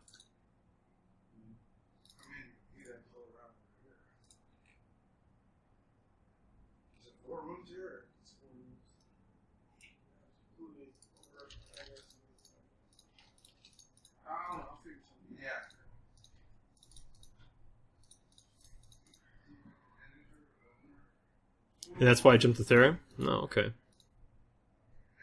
You doing some nullsec stuff in?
This is actually one of the few fights I'm getting with the Railgun Comet, where it shows me the freaking weapon type. So, I kind of feel cheated that I checked the weapon I did a look at. It actually showed me that weapon type, because that's usually not the case for me whenever I fight these comets. I don't know, like, why that happens, but it's very frequent where if I get a fight with a comet, Rail Comet specifically, I don't know if it's other ships as well, but it doesn't show weapon type in my notifications in the middle of the screen. Very, very frustrating to deal with. Because it can be kind of ambiguous if you're fighting a neutron blaster fit or a rail fit with close range ammo and a long range ammo on the blasters.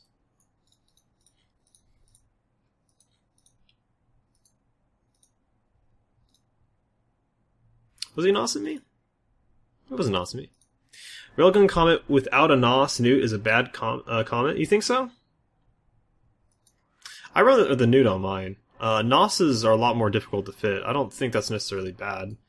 He had a damage control, which I know that's really difficult to do on a comet. A Tech 2 damage control.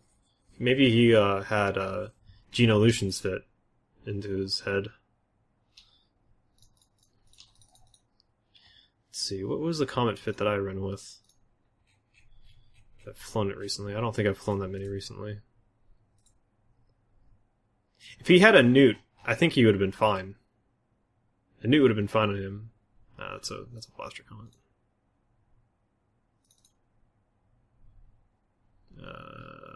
Is that the one I run with? That's definitely not the one I run with. Where's my normal comet? I have no freaking clue. It's been a long time since I've flown it, I know, but... Oh, come on, world. Come on, come on. Oh, 86... that sounds about right. It's been a couple of months.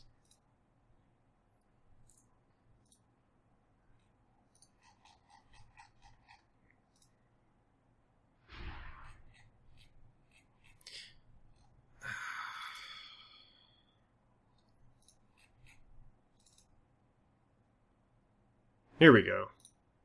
This is the fitting I normally run with. And I run with it, yeah, I run with the Meta 3 for fitting. So I'm thinking he really should at least had a newt. He probably could have fitted NOS with Geneolutions.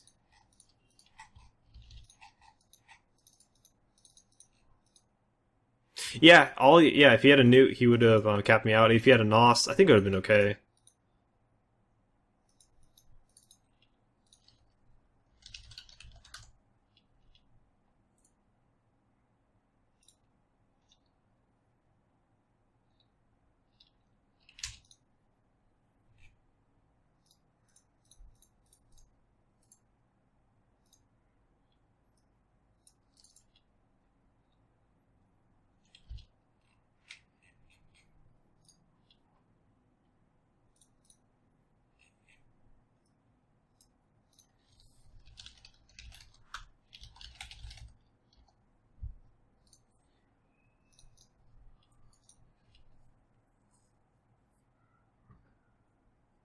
You don't use a newt on your Rail Comet? Nuke Cave does. He's the guy that let me in on the Rail Comet craze. And it seems super competitive. It seems like the way to go to me. What do you do if you're fitting, Rambo?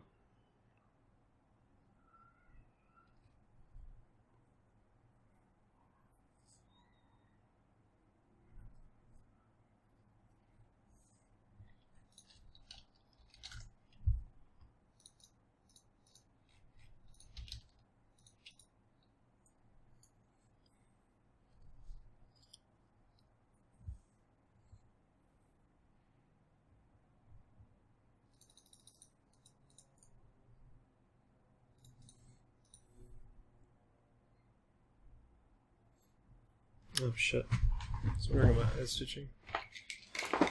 I had my medicine. Let's get it out that time.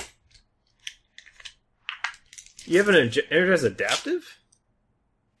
Oh, okay, so you're not doing the armor tank then. You're doing you're doing more armor tank. Are you using armor tanking rigs as well?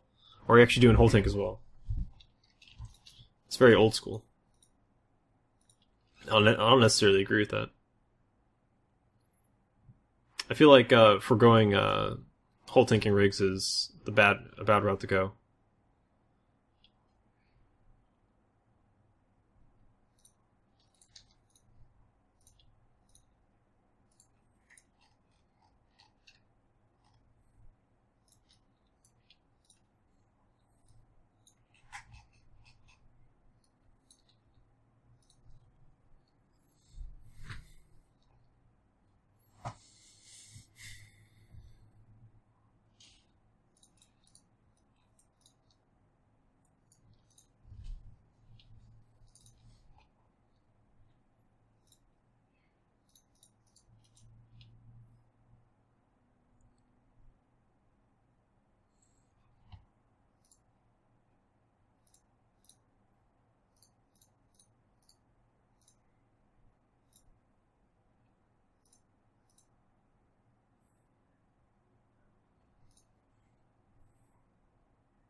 You don't want to dock after every fight? Okay. I think it's kind of silly, given that if you're doing whole freaking PvP, you're probably going to be overheating your modules a lot. If you don't want to dock after every fight, well, that just means you're spending a lot of money in paste.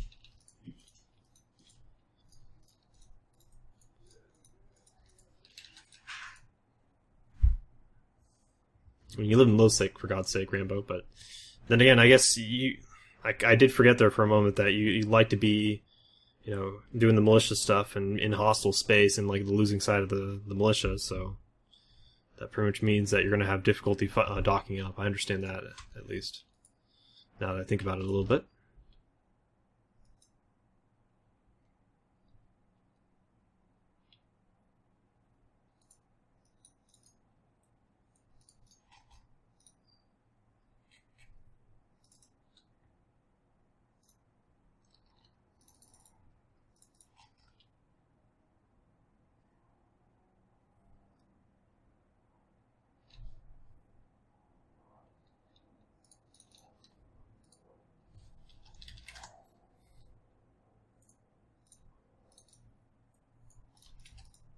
Low sec on hard mode, Rambo style.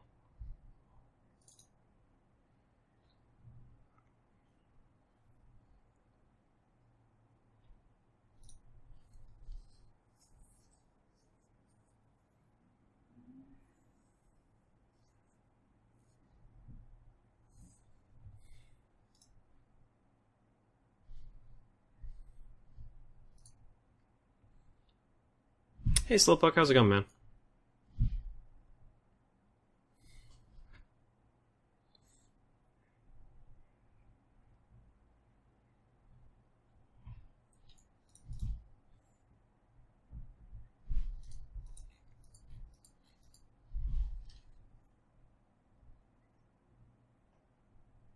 Not bad? Cool.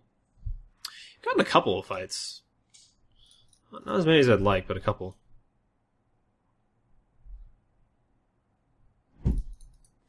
Mostly Tristan's. Good to see your glasses back now. Yeah. It's been a couple weeks since I've had like a proper prescription.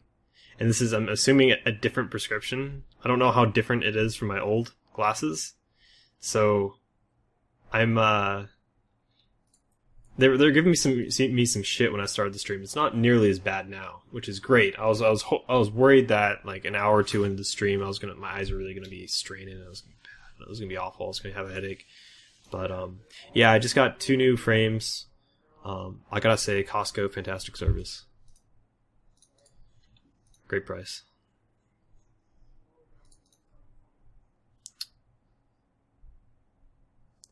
Yeah, we got the glasses back. This game has a lot of brain requirements, yes. It helps to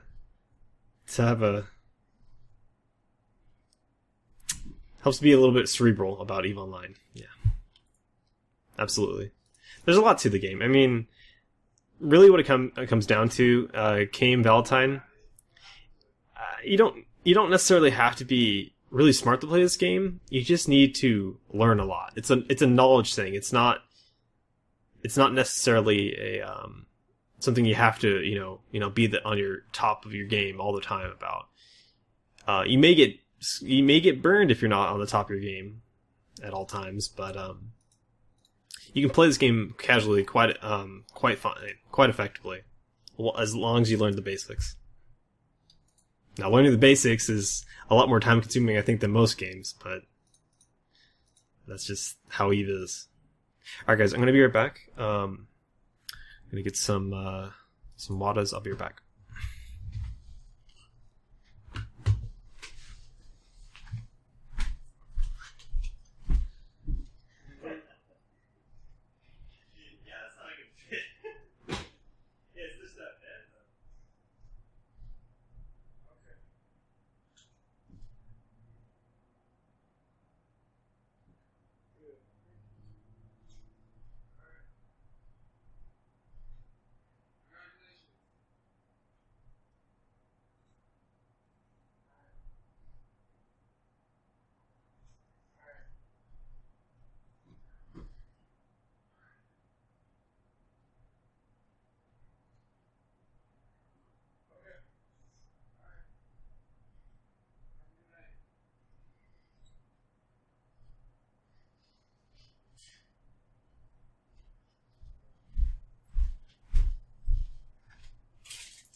That's just not going to go through on that pen.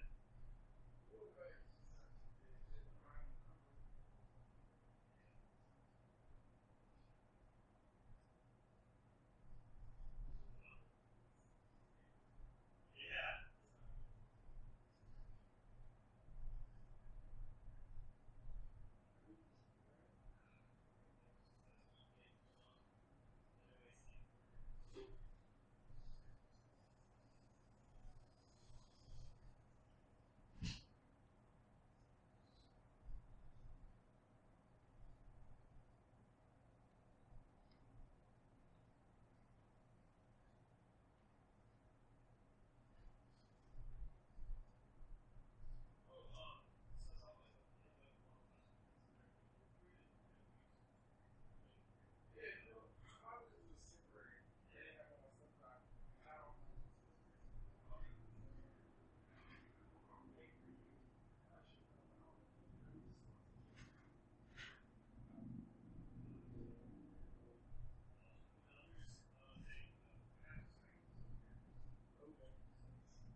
All right.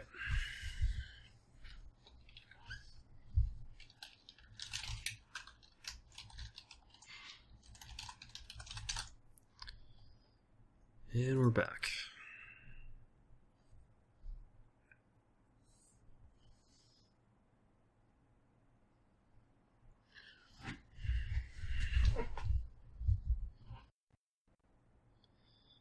Whoa.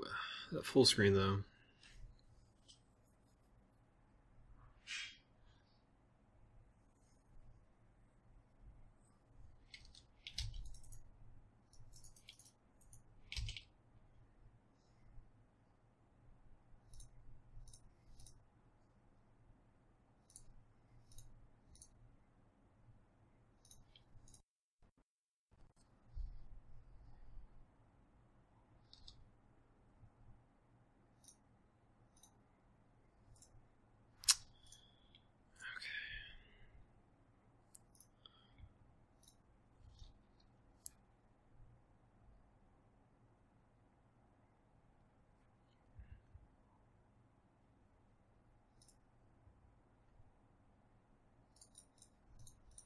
Alright, I want to jump on Sissy here, given that we're not getting much going on Tranquility, and actually see what's going on with the beta map.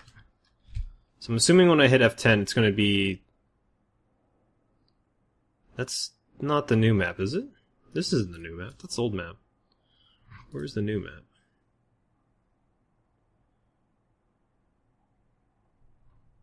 It's an opportunities map.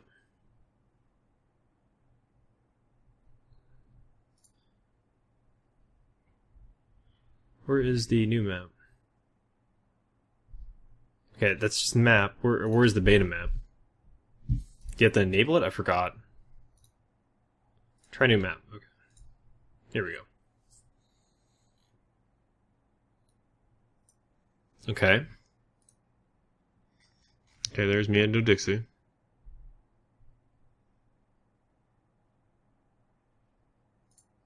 Abstract layout. You still have this stupid fucking... Okay, you have currently in the old map, if you left click, it drags you around. If you right click, it drags you around. Why in God's name, in the new map, does it have this functionality where you can flip the map over on the left click? If I'm going to be in an abstract view, why would you have this? If you have... Okay, the old map and the new map, just... Don't have this ability to flip a 2D plane map. Ugh, I don't like that. Okay, anyway. Moving on. Have to keep on remembering that.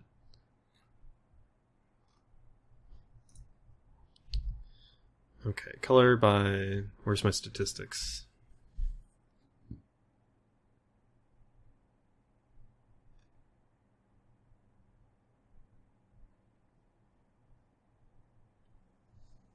There we go.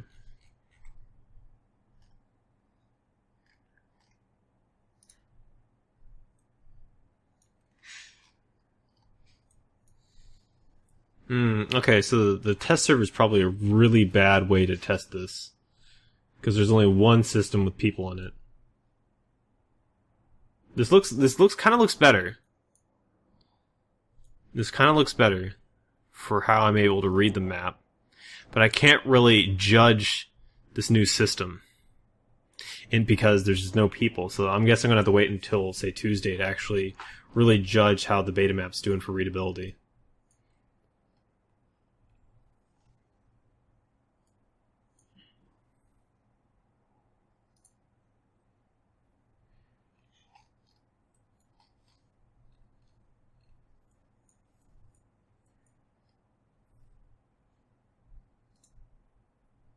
Grouping feature is kind of interesting.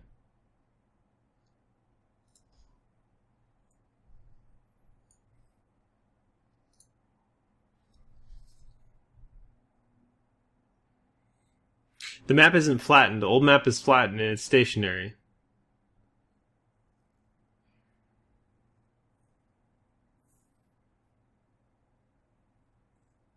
It's because you can zoom in straight in and launch and manipulate probes on that map. They have to keep that on a 3D plane. Okay, here's another thing. If I launch probes and I zoom in on, say, my system, my current system, it's a way to center, yeah, focus on a current location. So if I zoom in and I start manipulating stuff, I would like it if that was an option for just that system. And when I zoom out, it then goes to that abstract view. Check system visited for some pretty colors. That's a pretty good idea.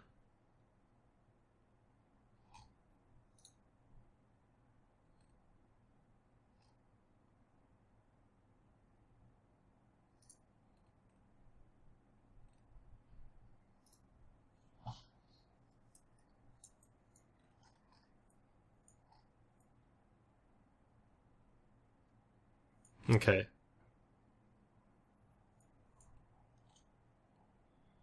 This is still not readable to me. It looks better. It seems to look better. But how am I supposed to read... There's no difference between 60 visits and 5 visits. Is it just because of the scale right now? Because of... I have some systems I've been to 100 times, and I have some systems I've been to 1,000 times? I'm very curious. Nearly almost 5,000 visits to Autoliv. Wow. Can you tell I've been to Molten Heath, my friends?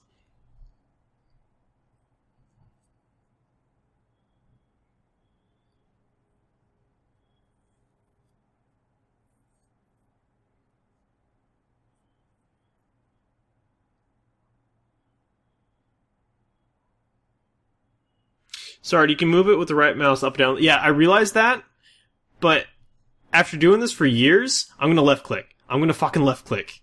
And then I'm gonna rage, cause then the view is ruined. The viewpoint is ruined when that happens. I don't want this view. I want it straight down. Fortunately, when I scroll all the way up, it seems to reset it in that abstract view, so that's better. It's a very annoying thing to learn, I guess, is what it comes down to. I mean, it's operable as long as I have some mouse that lets me pan and I can just zoom in and out, that's okay. I prefer to have both those buttons available to me, but hey, whatever. I guess it's not that big of a deal. It's just a very irksome thing I have to relearn. Yeah, it's definitely something I have to relearn, Bruco. That kind of functionality that's pointed out, it's not going to get introduced in the game, period. That's not going to happen. I'm sure that would take a lot too much effort to do. So just learning to right click them out around is what's going to happen here.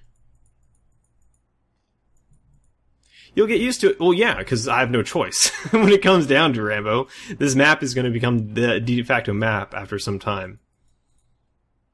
What I'm more curious about, what I'm more worried about, is readability, and it really depends on how they have these systems set up where how things get larger. I don't know if I like this softness. I definitely don't like the background. The background is distracting. Is there a way to turn off the background? Maybe.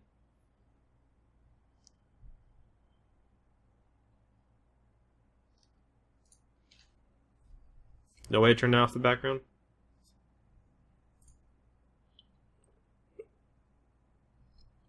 Nope. Okay. So, my number one gripe is, please let me turn off the background.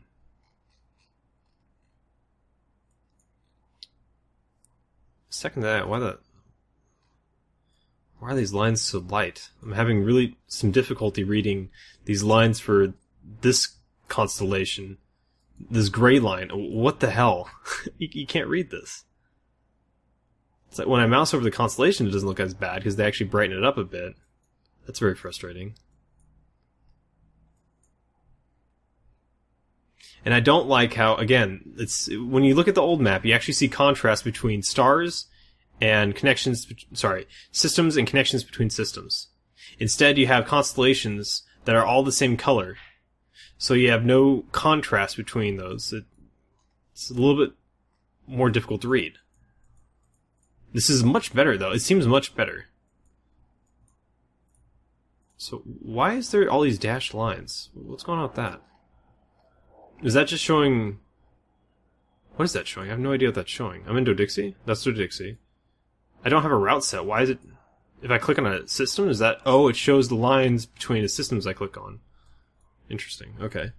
That's actually kind of cool. I like that. Even though I'm not setting a destination, it's actually showing, if I was to go to that system, the route I would take with my autopilot settings. That's really cool. That's a nice little feature that's very intuitive.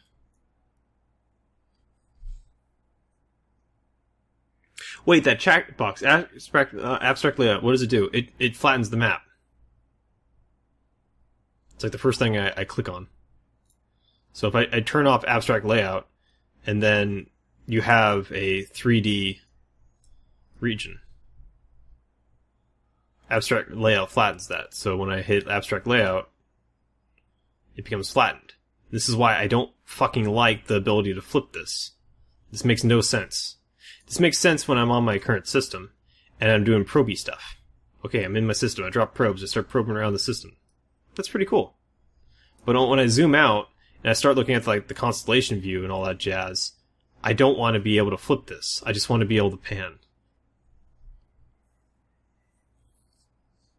I got used to it because one time I turned tiles on the old map and it started taking 30 seconds to load the map. I turned the tiles back off, but still to this day it takes 30 to 40 seconds to load the old map. Ain't nobody got time for that. Oh, okay. So the new map's a lot more optimized for you, Infob? I've never had that issue. I don't think I've ever had that issue.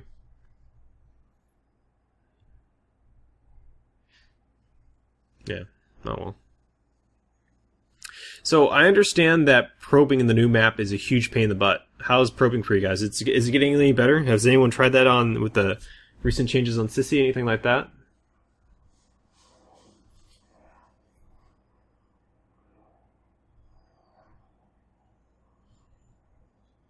Yeah, the beta map seems really snappy in FOB. I have no complaints about the performance of the beta map at all.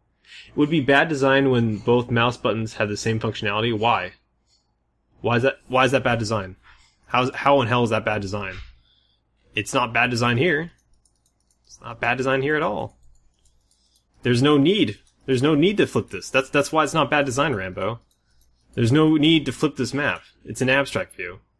Now, when I unflatten the map, then I can spin it around all I want, and I can pan it with one mouse, and I can move it around the other. But when you go into an abstract view, there's no reason to flip it. I mean, if you put the view so it's, invisible to view, what's the point?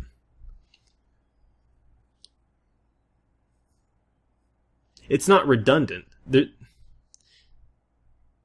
You're introducing a functionality that disallows you to use that map properly. No, I don't buy that, Rambo. That's not good user interface. That's not a good way to work on user interface. Don't introduce features that are going to disallow you to use the feature in the way it's intended.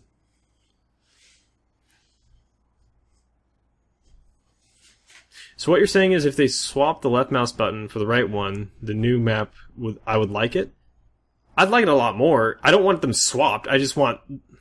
Again, so if I go to the new map, when I'm in abstract view, like I believe I am right now, yep, I want it so the left mouse and the right mouse does this. It just pans. I don't want this to ever happen when I'm looking at around on a constellation or regional level. When I'm looking around on a solar system, yeah, sure, let me kind of move it around. Let me look around the system. You discover where things are in the system. Fine, that's cool. That works. It makes sense. When I zoom out, just kind of auto-correct the view until it's straight down and allow me to view it like a map and allow me to move it around like a piece of paper.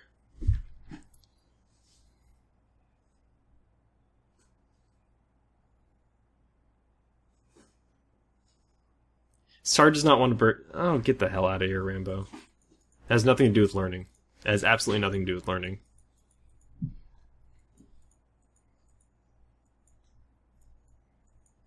Okay.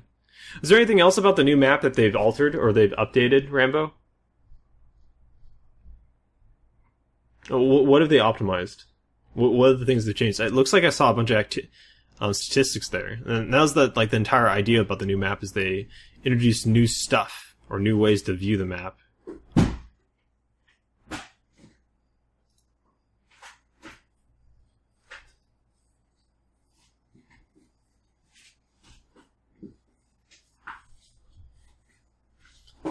I don't know how much of this stuff is new or old.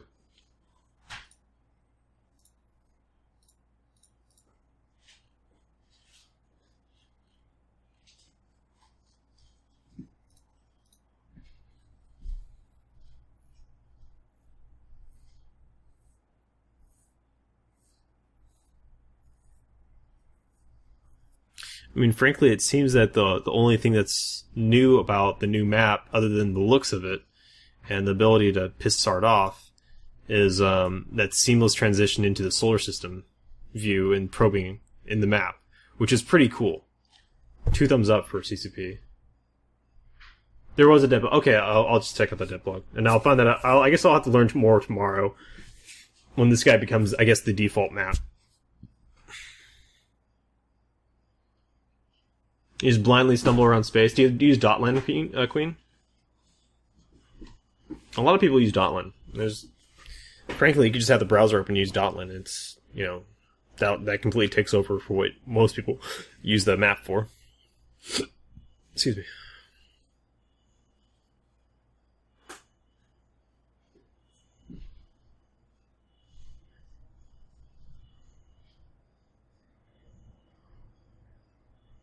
And it keeps the north-south layout?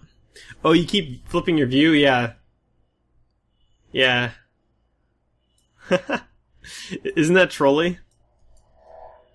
You accidentally flip it the wrong way, and suddenly Eve is on its end. I saw that with Molten Heath. Molten Heath's on the opposite side of the map. I wonder why that is. Molten Heath's over here. When I open the other map, Molten Heath should be over here. Molten Heath's over here. Why did they flip the map? What the hell? I just realized this. Where's Jove? Where's Jove? Where's Jove space? Jove space should be over here, right? No. What the... Where's the blob of... Is it over here? What? Okay, Jove space. That's Jove space. Why is Molten Heath over there? I'm so confused. I'm so confused.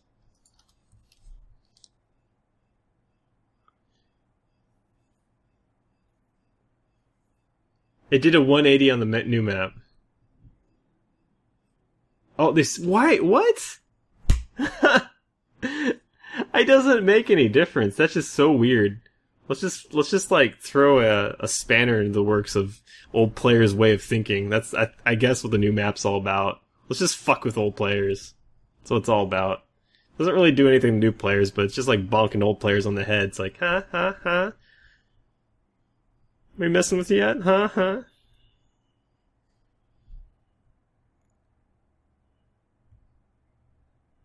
Orient the spire on the right of your thingy. What? Oh, you can spin it. Aha! You can spin it! I didn't realize you could spin it. Okay. I can spin it.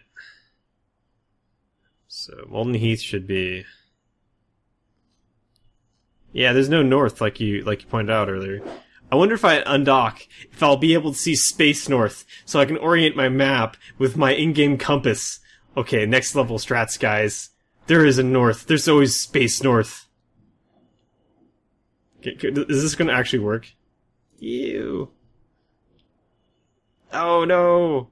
I can't orient to Space North because it doesn't orient on my map. No! Hold on, actually, maybe I can. What happens if I'm zoomed in? But... directional scan.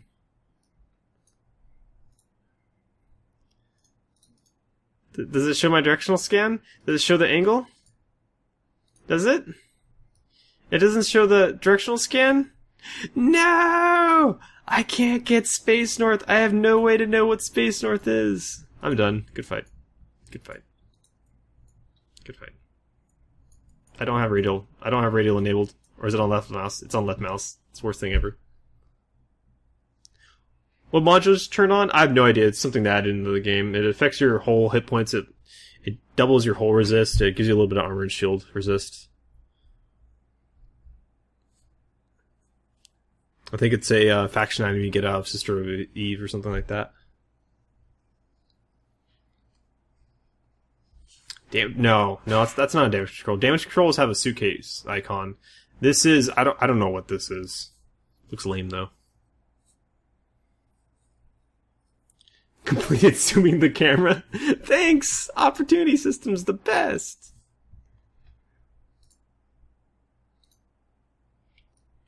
Ooh, skins.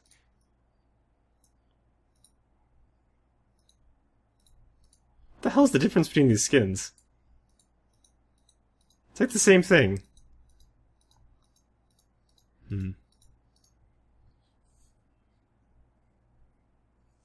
Stop trolling, Sard. I can't help it. I really don't like the look of the damage troll. I like the suitcase. Suitcase doesn't make sense, but come on. Come on. This is Sissy Leia. This is Sissy. I really wasn't getting any fights on TQ, so I was looking. I wanted to look at the changes that Rambo stated were incorporated into the new map. Yeah, I noticed that slightly more green. Now I just want to look at ship skins. That's all I want to do right now is look at ship skins. If I remember correctly, they didn't add any ship skins. Did Megatron add any? Mega.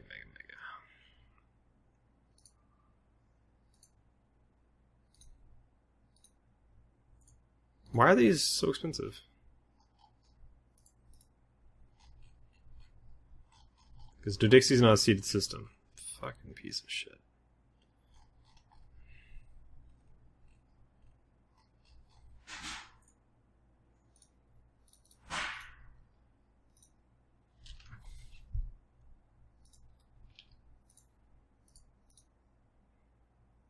Oh, I got a Mega right here. How about that?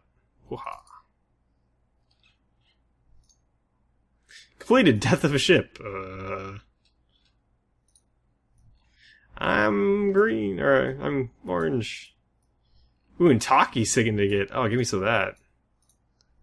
Intaki looks awesome. It's very regal. It is very regal.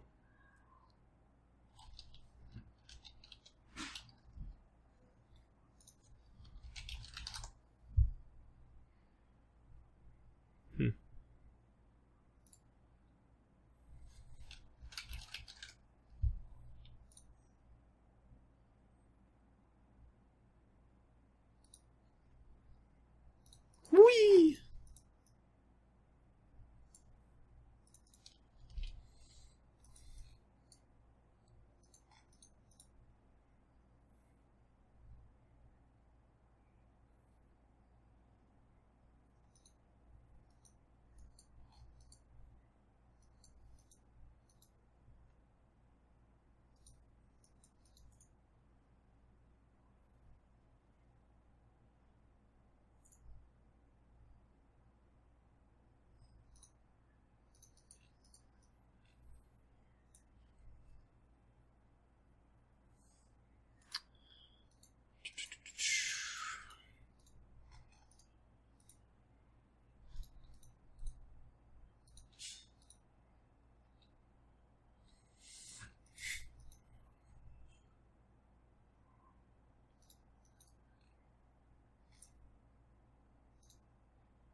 Yeah, unfortunately, I think I sold off all my Quaif Megas a long time ago.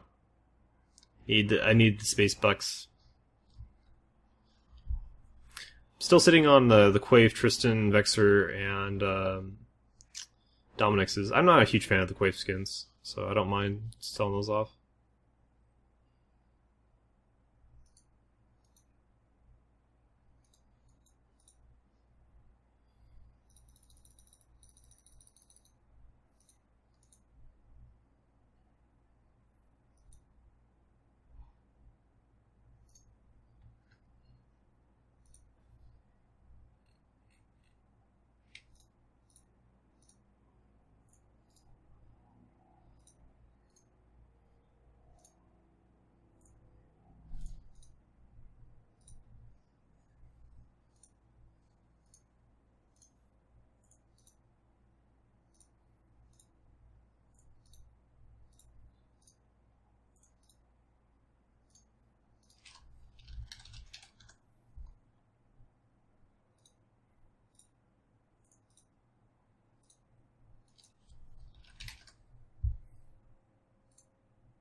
Alright, let's check out these skins. This is the test server, yeah. We're coming. Ah, camo! It's like I'm in a forest. You can't see me. I'm a tree. I'm a bush. I'm gonna hide behind a Brutix Navy issue. You'll never see me coming. Yeah, don't know if I'm a fan of that. I'm gonna buy it anyway, but because I love me some Raven skins.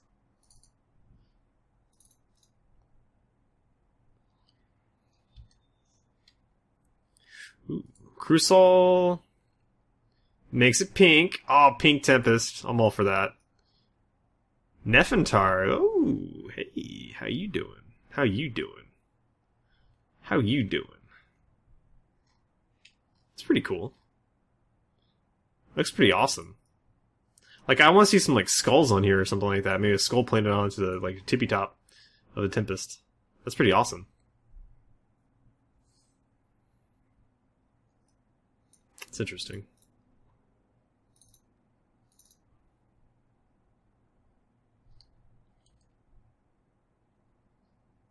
Crucial, you get that pink, Ladies Maelstrom. Nefintar, it's mostly white. It's interesting. I'm not a huge fan of that. What they getting?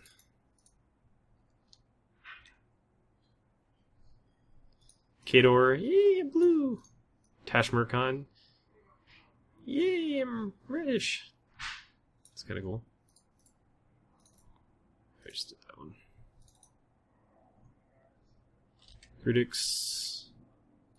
Serpentis skin, which is already pretty cool. Rodin. Look at me, I'm an Ishtar. There's that Intaki Syndicate. More blue than the Megathron that we saw earlier. Megathron at the Intaki Syndicate, it's mostly gray, with a little bit of blue. That looks pretty cool. This will be live tomorrow, as far as I understand.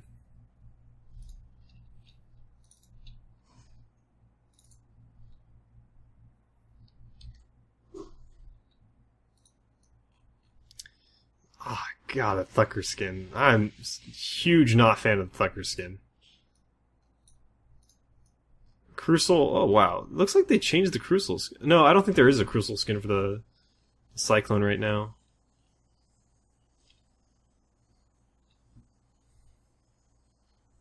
It's interesting that they added this lighting.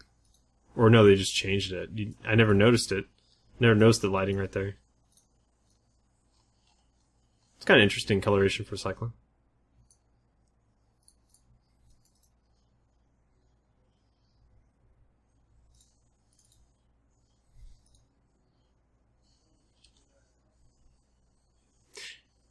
Drake gets no love. Fuck you, Drake. Get out of here. Not even cool.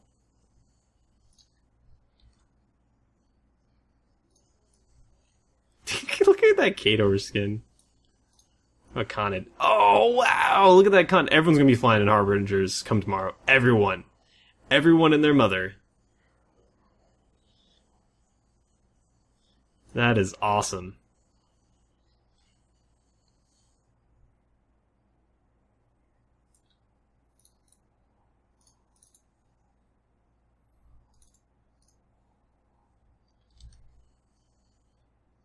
Sylvester. Oh, look at that! Nice. Oh, I'm gonna be flying in Tempest or Hurricanes now too. Ooh. Give me some of that gray gunmetal. That's probably not gunmetal, but that looks good. That looks so good.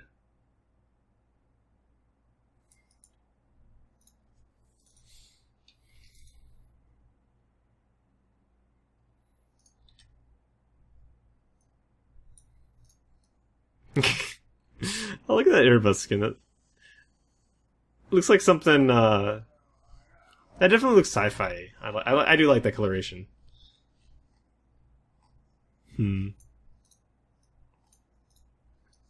I'd say the Myrmidon, the Airbus Myrmidon, actually doesn't look bad at all. Kind of garish, but doesn't look bad at all.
Oh yeah, is the new Caracal model coming out yet?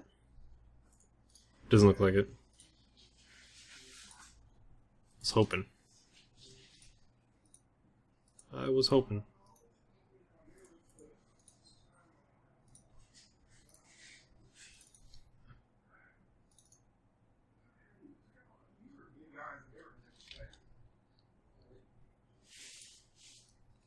Like Arista skin. Light Eye. Oh, that's pretty cool.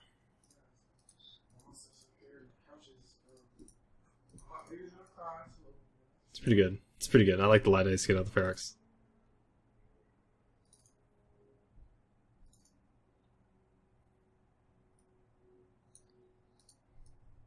Got that Rusty Caracal, Rakomi. Yeah. Not really sold on the Rakomi.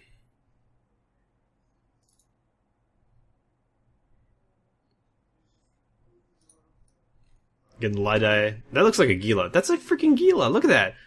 Look at me, I'm a Gila. Not really, though, but come on, man. Start nice stream. Getting back into EVE after having an account for 6 years. I barely played aside from training skills. 17 million SP. Can I still catch up and have fun in small game PvP? Absolutely, Gilch. Absolutely. There's quite a few communities out there that are pretty much looking for people like you. If you're looking to do small gang roamings, there is a community called Micro. Let's see here. It's Micro Gang Help. They're based out of Thera. There's a number of corporations, primarily in low-sec. Faction warfare is a pretty good spot for small gang kind of. People call it micro gang these days. Small gang, like years ago, was like 10 people. People call that micro gang now. The population of people playing the game has like doubled or more since probably you were playing. So there's a lot more people around in space. So people's idea of a gang size has really changed. But yeah, absolutely. If anything, I would say small gang PvP, like that micro gang, small gang PvP is really where the game's at right now. Solo, not so much, but gang PvP is really enjoyable right now.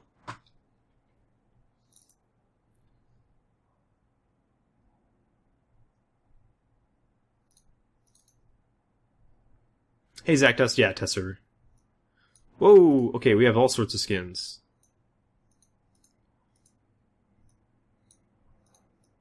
Interesting. Conid, oh yeah! I like those kind of skins. Conid's doing it for me.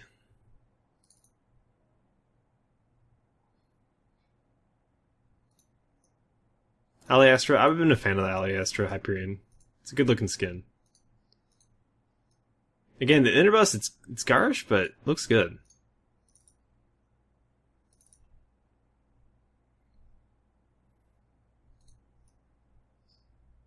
Okay, Nefintar Tornado. Give me some of that. That is pretty freaking awesome.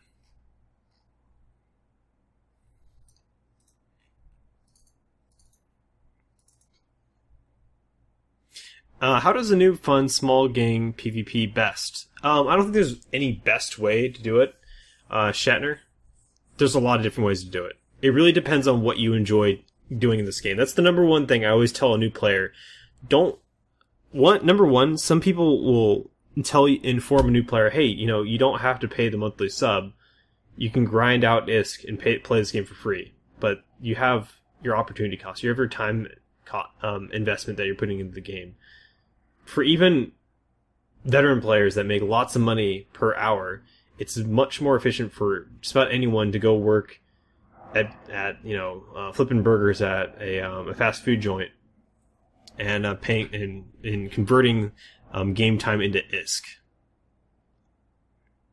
Now, if you're looking to kind of fund your PvP naturally within the game, like say doing industry or doing exploration or doing player versus environment content or doing PvP content to fund yourself, I recommend this is a game. Play for fun. So do what's enjoyable to you. There's great ways, optimized ways to make money in this game doing many different types of things. Exploration, industry, market, player versus environment, player versus NPCs, or player versus player. So it really just comes down to what do you enjoy and kind of reading into that aspect of the game, reading into the market, reading into industry, reading into player versus environment stuff like that.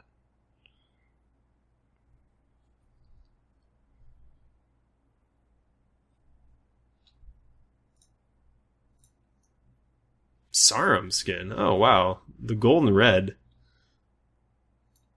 It's like a mating call for the Guardian. Rip me, rip me, rip me. Oh, Khador Omen actually looks pretty cool. This is one of the few Khador skins I like.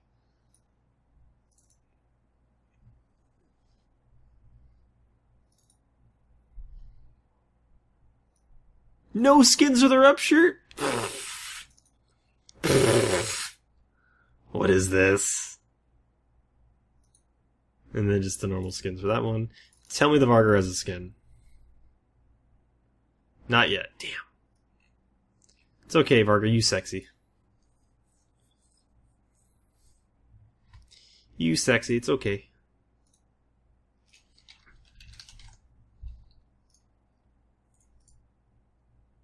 I'm probably going about this wrong. I'm gonna just do skin, right? Is there a way to show info on it?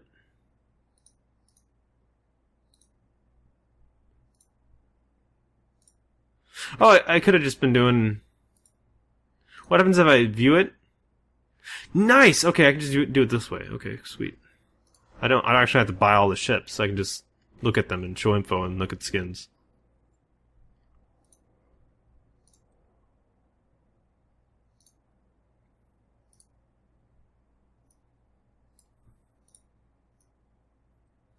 That's a much better way to do it. Okay.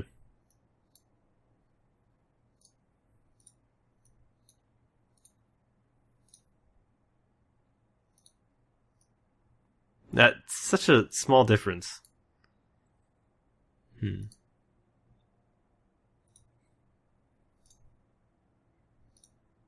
Ooh, Conid Guardian Augur. Oh man, that's awesome. Woo! Woo!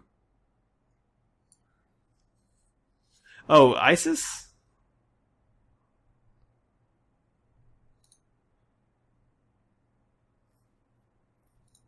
Go to Isis for it? Oh, I can... Oh, show info from Isis. Okay, yeah. Good point.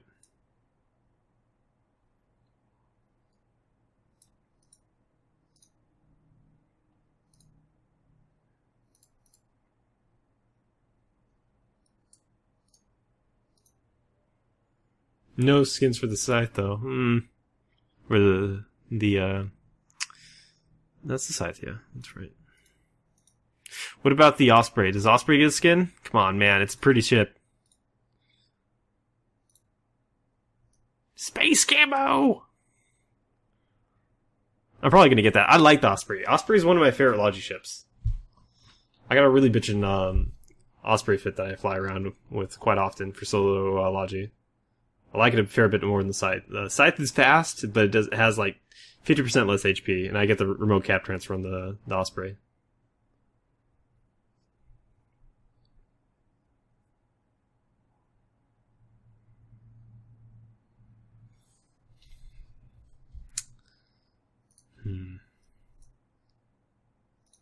Does Blackbird have any skins? No, because screw the Blackbird. No Bantam skins.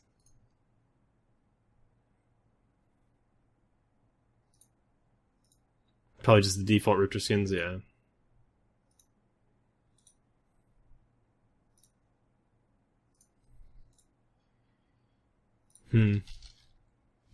If you just hold over and click the ship portrait, it'll go directly to preview.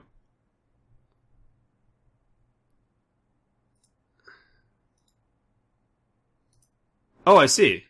Okay, thank you.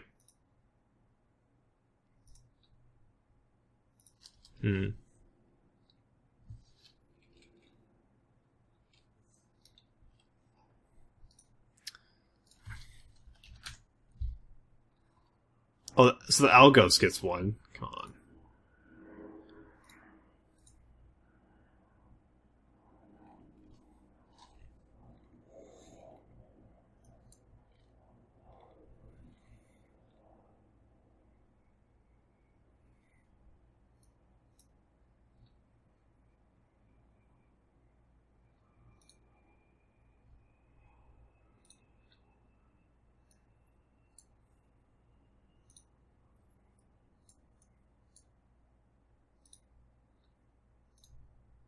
Oh, that's the green one. Okay. Sarum Croaster. I think it's pretty awesome. It's funny, when I see these skins, I think these are ships that are going to have different abilities. It kind of bothers me that I think that way. It really does. I'm expecting things that I'm not actually going to get out of the ships. The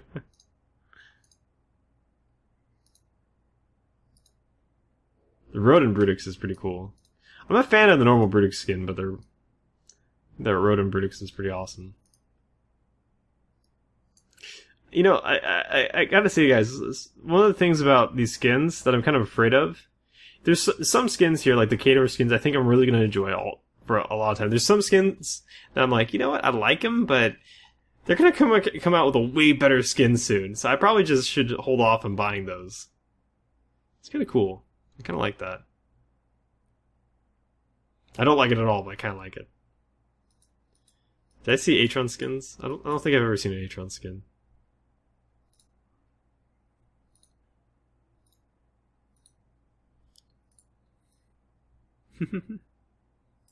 No!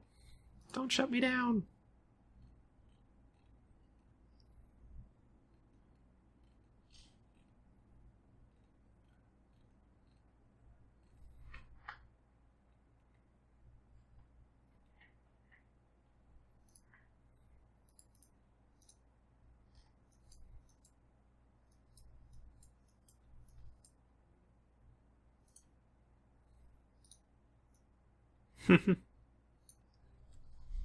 The Oracle looks good. Ooh, check out that one.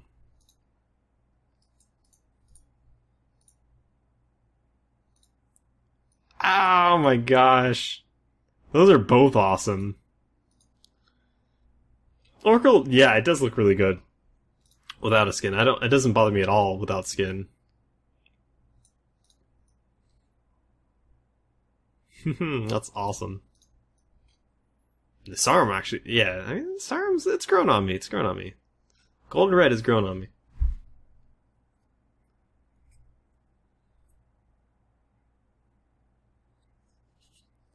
Yeah, and the NATO. Oh wow. Yeah, the tornado with the skin, the Nefintar skin, I think is pretty awesome.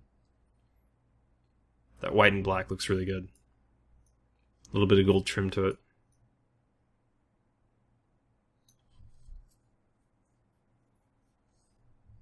Yeah, Nefintar ships look awesome. I think there's a Nefintar Tempest right now. I'm probably going to be buying this, guys. No lie, no lie. I like me to look at Tempest. Crystal Tempest? Yeah, I can take it or leave it. Nefintar? Yeah. I really want to... There's the skin for the... let's see. I don't know if you can get it on the market. I don't think you can.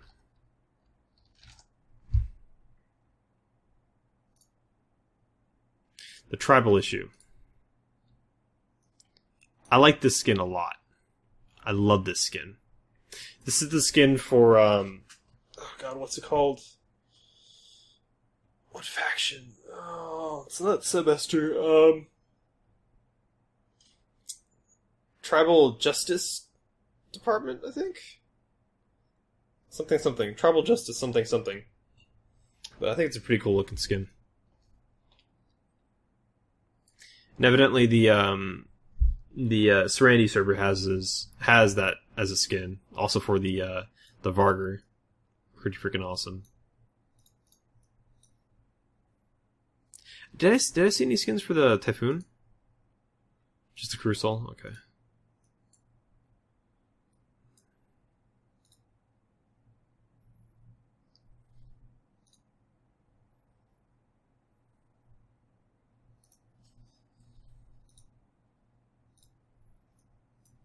I'm looking forward to more Caldari skins. I think there's so much potential for Caldari. Caldari is going to be kind of shafted for skins in my eyes. I'm too, in a way. The Nefintar Thrasher is worth a plex. Uh-oh.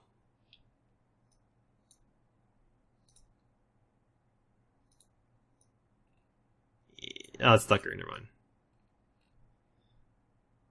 It doesn't do anything for me, man. That doesn't do anything for me.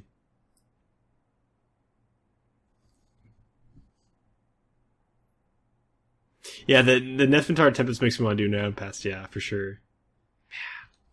Bring me back the days where I flew Tempest. Bring them back to me. Bring them to me. Oh, Naglfar skins? I think there are. I think there's one right now. Justice! Yeah, this is the same skin that that Tribal Issue has.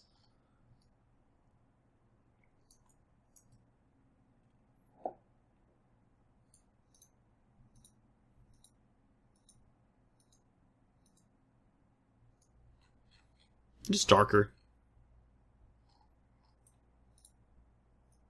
Honestly, I think the old Naglfar looks pretty good, but hey. Are there Logi skins? Yeah. Amar and Caldari have skins. I don't think Lente and Mini have skins for the Logi ships. Oh, I lied. Mini got the short end of the stick.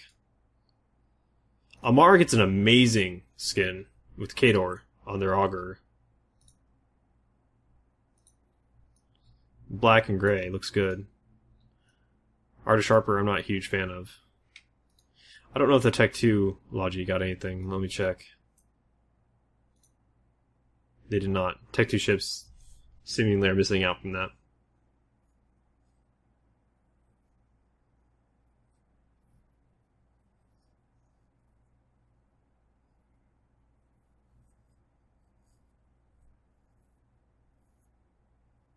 I'm on Sissy right now. Faction is cool. Yep. I'll be right back, guys.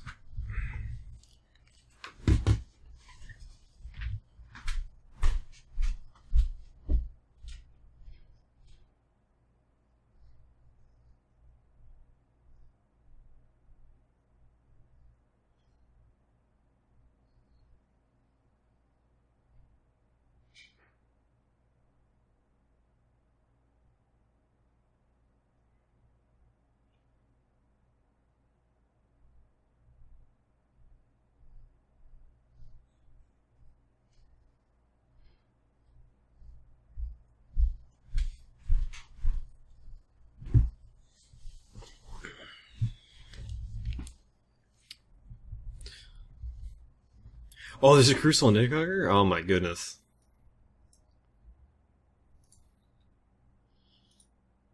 Oh, it's not the Nefertar one. That looks pretty good though. Not gonna lie, that looks pretty good.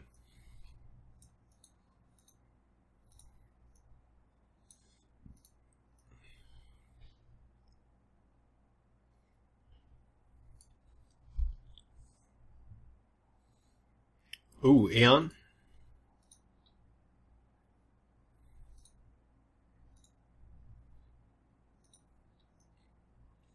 Oh.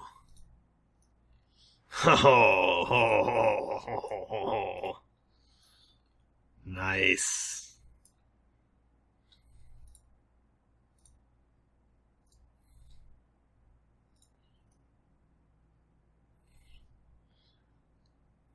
Very nice. Purple stick. Purple stick. Or blue stick, I should say.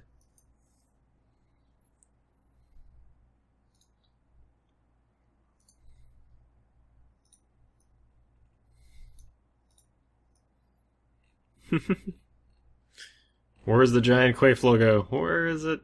Where is it?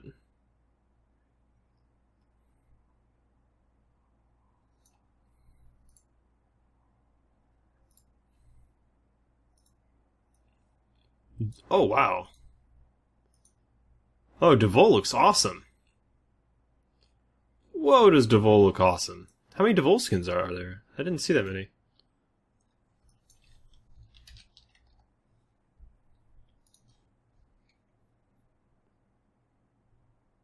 Talos? Ooh, I didn't realize the Talos got a skin. Whoa! That is a pimpin' ride. Why can't that just be the base skin? Why can't this be like the base Gallente ship skin coloration? Oh, wow. That's like Gallente 2.0.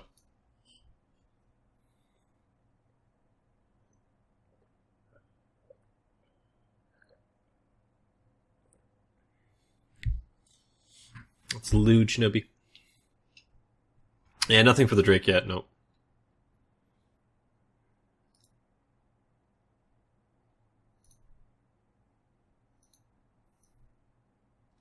Comey's kind of growing on me, man. It's kind of growing on me a little bit.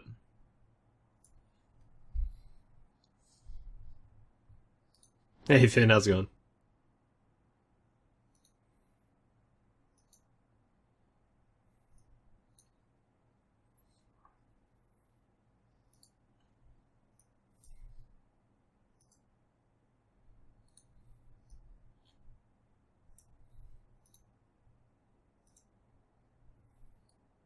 No skins for Leviathan. Oh. Leviathan pilots everywhere. Sad face. Is the base skin for the Tyrannus? I haven't flown a Tyrannus in so damn long, dude. I feel like I'm doing it wrong now. Yeah, you're right, Devol. Yeah. Isn't the Deimos also? I'm thinking it is. Yup. And I think maybe... Is it the Stardate as well? Yeah. But I feel like the Talos... It's not as shiny, maybe? The Devol skin? No, it's a lot more dull. And I quite like that.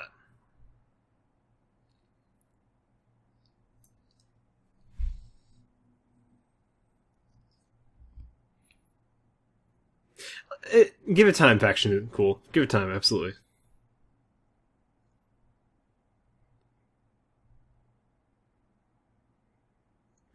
Let me buy that.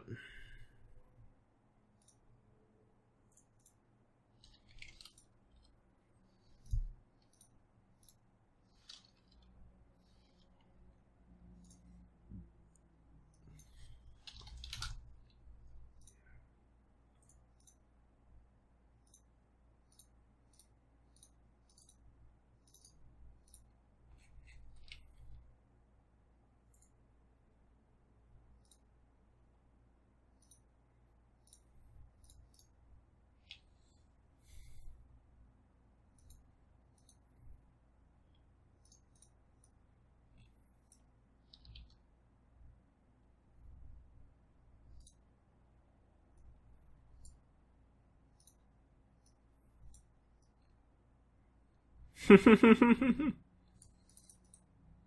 pretty awesome. Now that is a bitchin' looking Talos.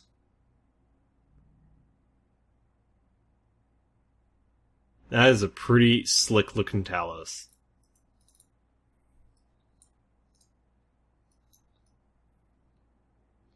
OG Talos looks really good. Don't get me wrong. OG Talos looks awesome.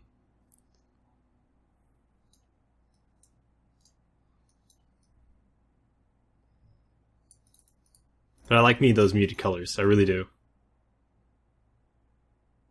Nice.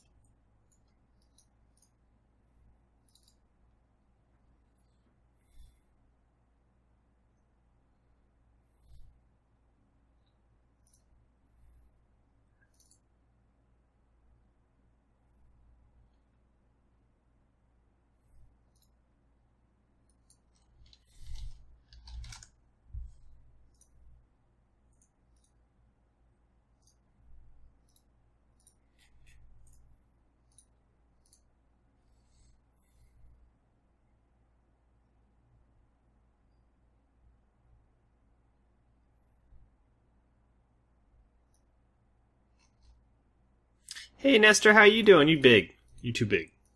You crazy.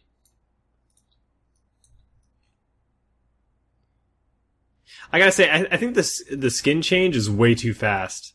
Like, I don't appreciate the change in skin. Although it's gonna be perfect for when you have the turncoat ship skin change, and then you kill somebody. That is a cool looking Tempest. Man, it took so long, guys. It took so long for there to be new ship skins added to the game. Now we finally are seeing it. This is pretty cool. This is actually a really cool system. I gotta say, I was hesitant about how they're going to implement skins. I was thinking, the whole permanent license thing, I kind of wanted there to be, like, you apply a ship's, a paint job to a ship, and, like, that costs money, right? And it would cost money to reapply it, it adds, like, an additional amount of worth, a little bit of, a little bit of, vanity to the ship. And you'd have kind of like uniqueness to the ships, because it adds to the cost. But I mean, if we're just going to talk about individual enjoyment out of the game, this is pretty much the way that Path of Exile took it. Like, you just have this permanent addition that you can make your ship look shiny. It's not all that bad. It means that more people are going to have access to it, and it's not going to be as unique. But at least, hey, to you, the player that's actually focused on your ship, probably 90% of the time. The other players aren't going to be looking at your ship as much. It's all you, baby. You're going to be zoomed in. You're going to be shooting little red crosses on your overview. I think this is a good way to go about it.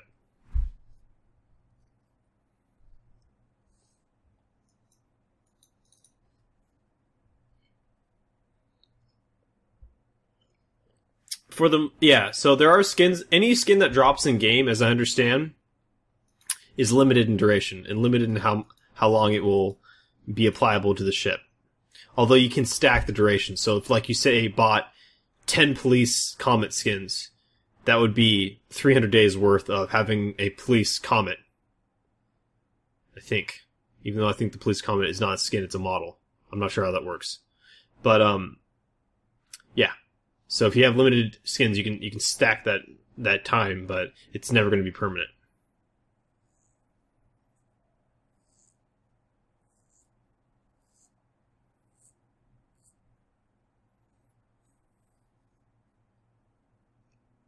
New Path of Exile expansion is looking fairly interesting. Oh, cool. I haven't played that game in a long time. I'm a huge fan of Path of Exile. I got kind of burned out on it.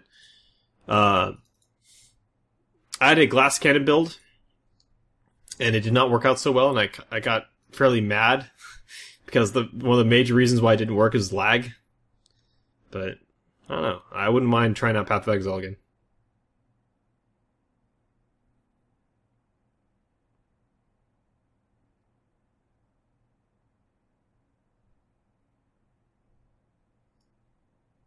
A Con-Ed confessor? Yeah, I think people want Con-Ed everything.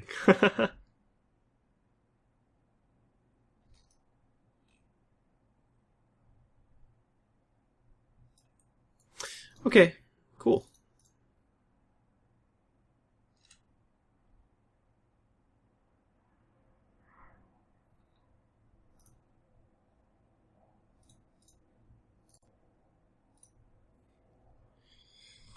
Well, shit, guys. That's gonna be it for the stream. I got nothing else going on. It's kind of a really quiet night. I'm glad we were able to kind of preview some of the stuff that's going to be introduced to the game tomorrow.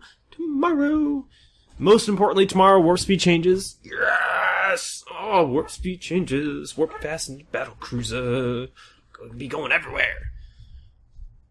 Even more important, warp speed changes to rigs. Battleships not being nerfed out to hell and back for trying to warp fast. Oh, so good. So good. You're probably going to see a fair number of battleships out of me. They're going to die horribly, but they're going to warp fast, and I'm actually going to have some CPU to do stuff with. Yes! I'm looking forward to that, man. It's going to be good. It's going to be good. And we're also going to see T3 destroyers get nerfed a little bit. I don't know how much of nerf it's going to be, but the oversized prop destroyer is going to have a hard time. Battle cruisers are going to be warping a little bit faster.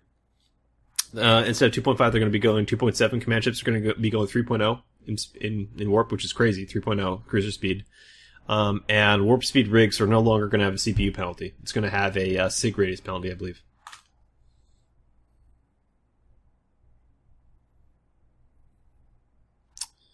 I like my first playthrough of PoE, but once you're skilled up, it becomes silly in shooting arrows like from a machine gun. Depends on the build, but yeah, depends on the build. But okay, guys, that's going to be it. So Again, we're running with the stream schedule these days. So Monday, Wednesday, Friday, 6 p.m. going on. You know, if I could, I would stream earlier. If I could. I know Mondays are dead days. You know, everyone's just, beat after, partying all weekend, and Monday they're just like, bleh, and they don't log into Eve. But, I gotta say, I'm looking at my glasses right now, and they're not as reflecty as before. This is kind of cool. Neat. Haha, new glasses are kind of cool. But, hey, if I could stream a little bit earlier, get in the European primetime, get more fights, I wish I could, but I can't. I wish I could figure out some way to, like, spend the morning at work, get what shit people need done, come home, stream, go back to work, finish the day or something like that, but I can't. I really wish I could. But, so Monday, Wednesday, Friday, and then we're going to have Saturday as our European primetime day. That time slot I have right now, I believe it says 1800 or 1900. I'm going to move that back. That's going to go from 7 p.m. GMT to 5 p.m. So I'm going to like adjust that right now. As we saw on Saturday, like I got some European primetime action, not a lot. So I want that to be a little bit earlier in the day for the Euros. I have a lot of Euros that aren't necessarily in GMT and GMT. There's quite a few that are actually like GMT plus 1, GMT plus 2. So even though it's like a European primetime stream for me, it still wasn't all that primetime for you guys, for Euros out there. So I'm going to be trying to push that back as much as possible. So we'll see if we can do that. I might even just, one thing I don't want to do is I have both my weekend days for streaming. It's pretty much killing my weekend, but it might be something we explore into the future is having less weekday streams and more weekend streams so we can get some more European primetime streaming in. So, alright guys, anyway, that's going to be it. So I will catch you on Wednesday for some more Eve action. I'll catch you then. Good night, guys. Fly reckless.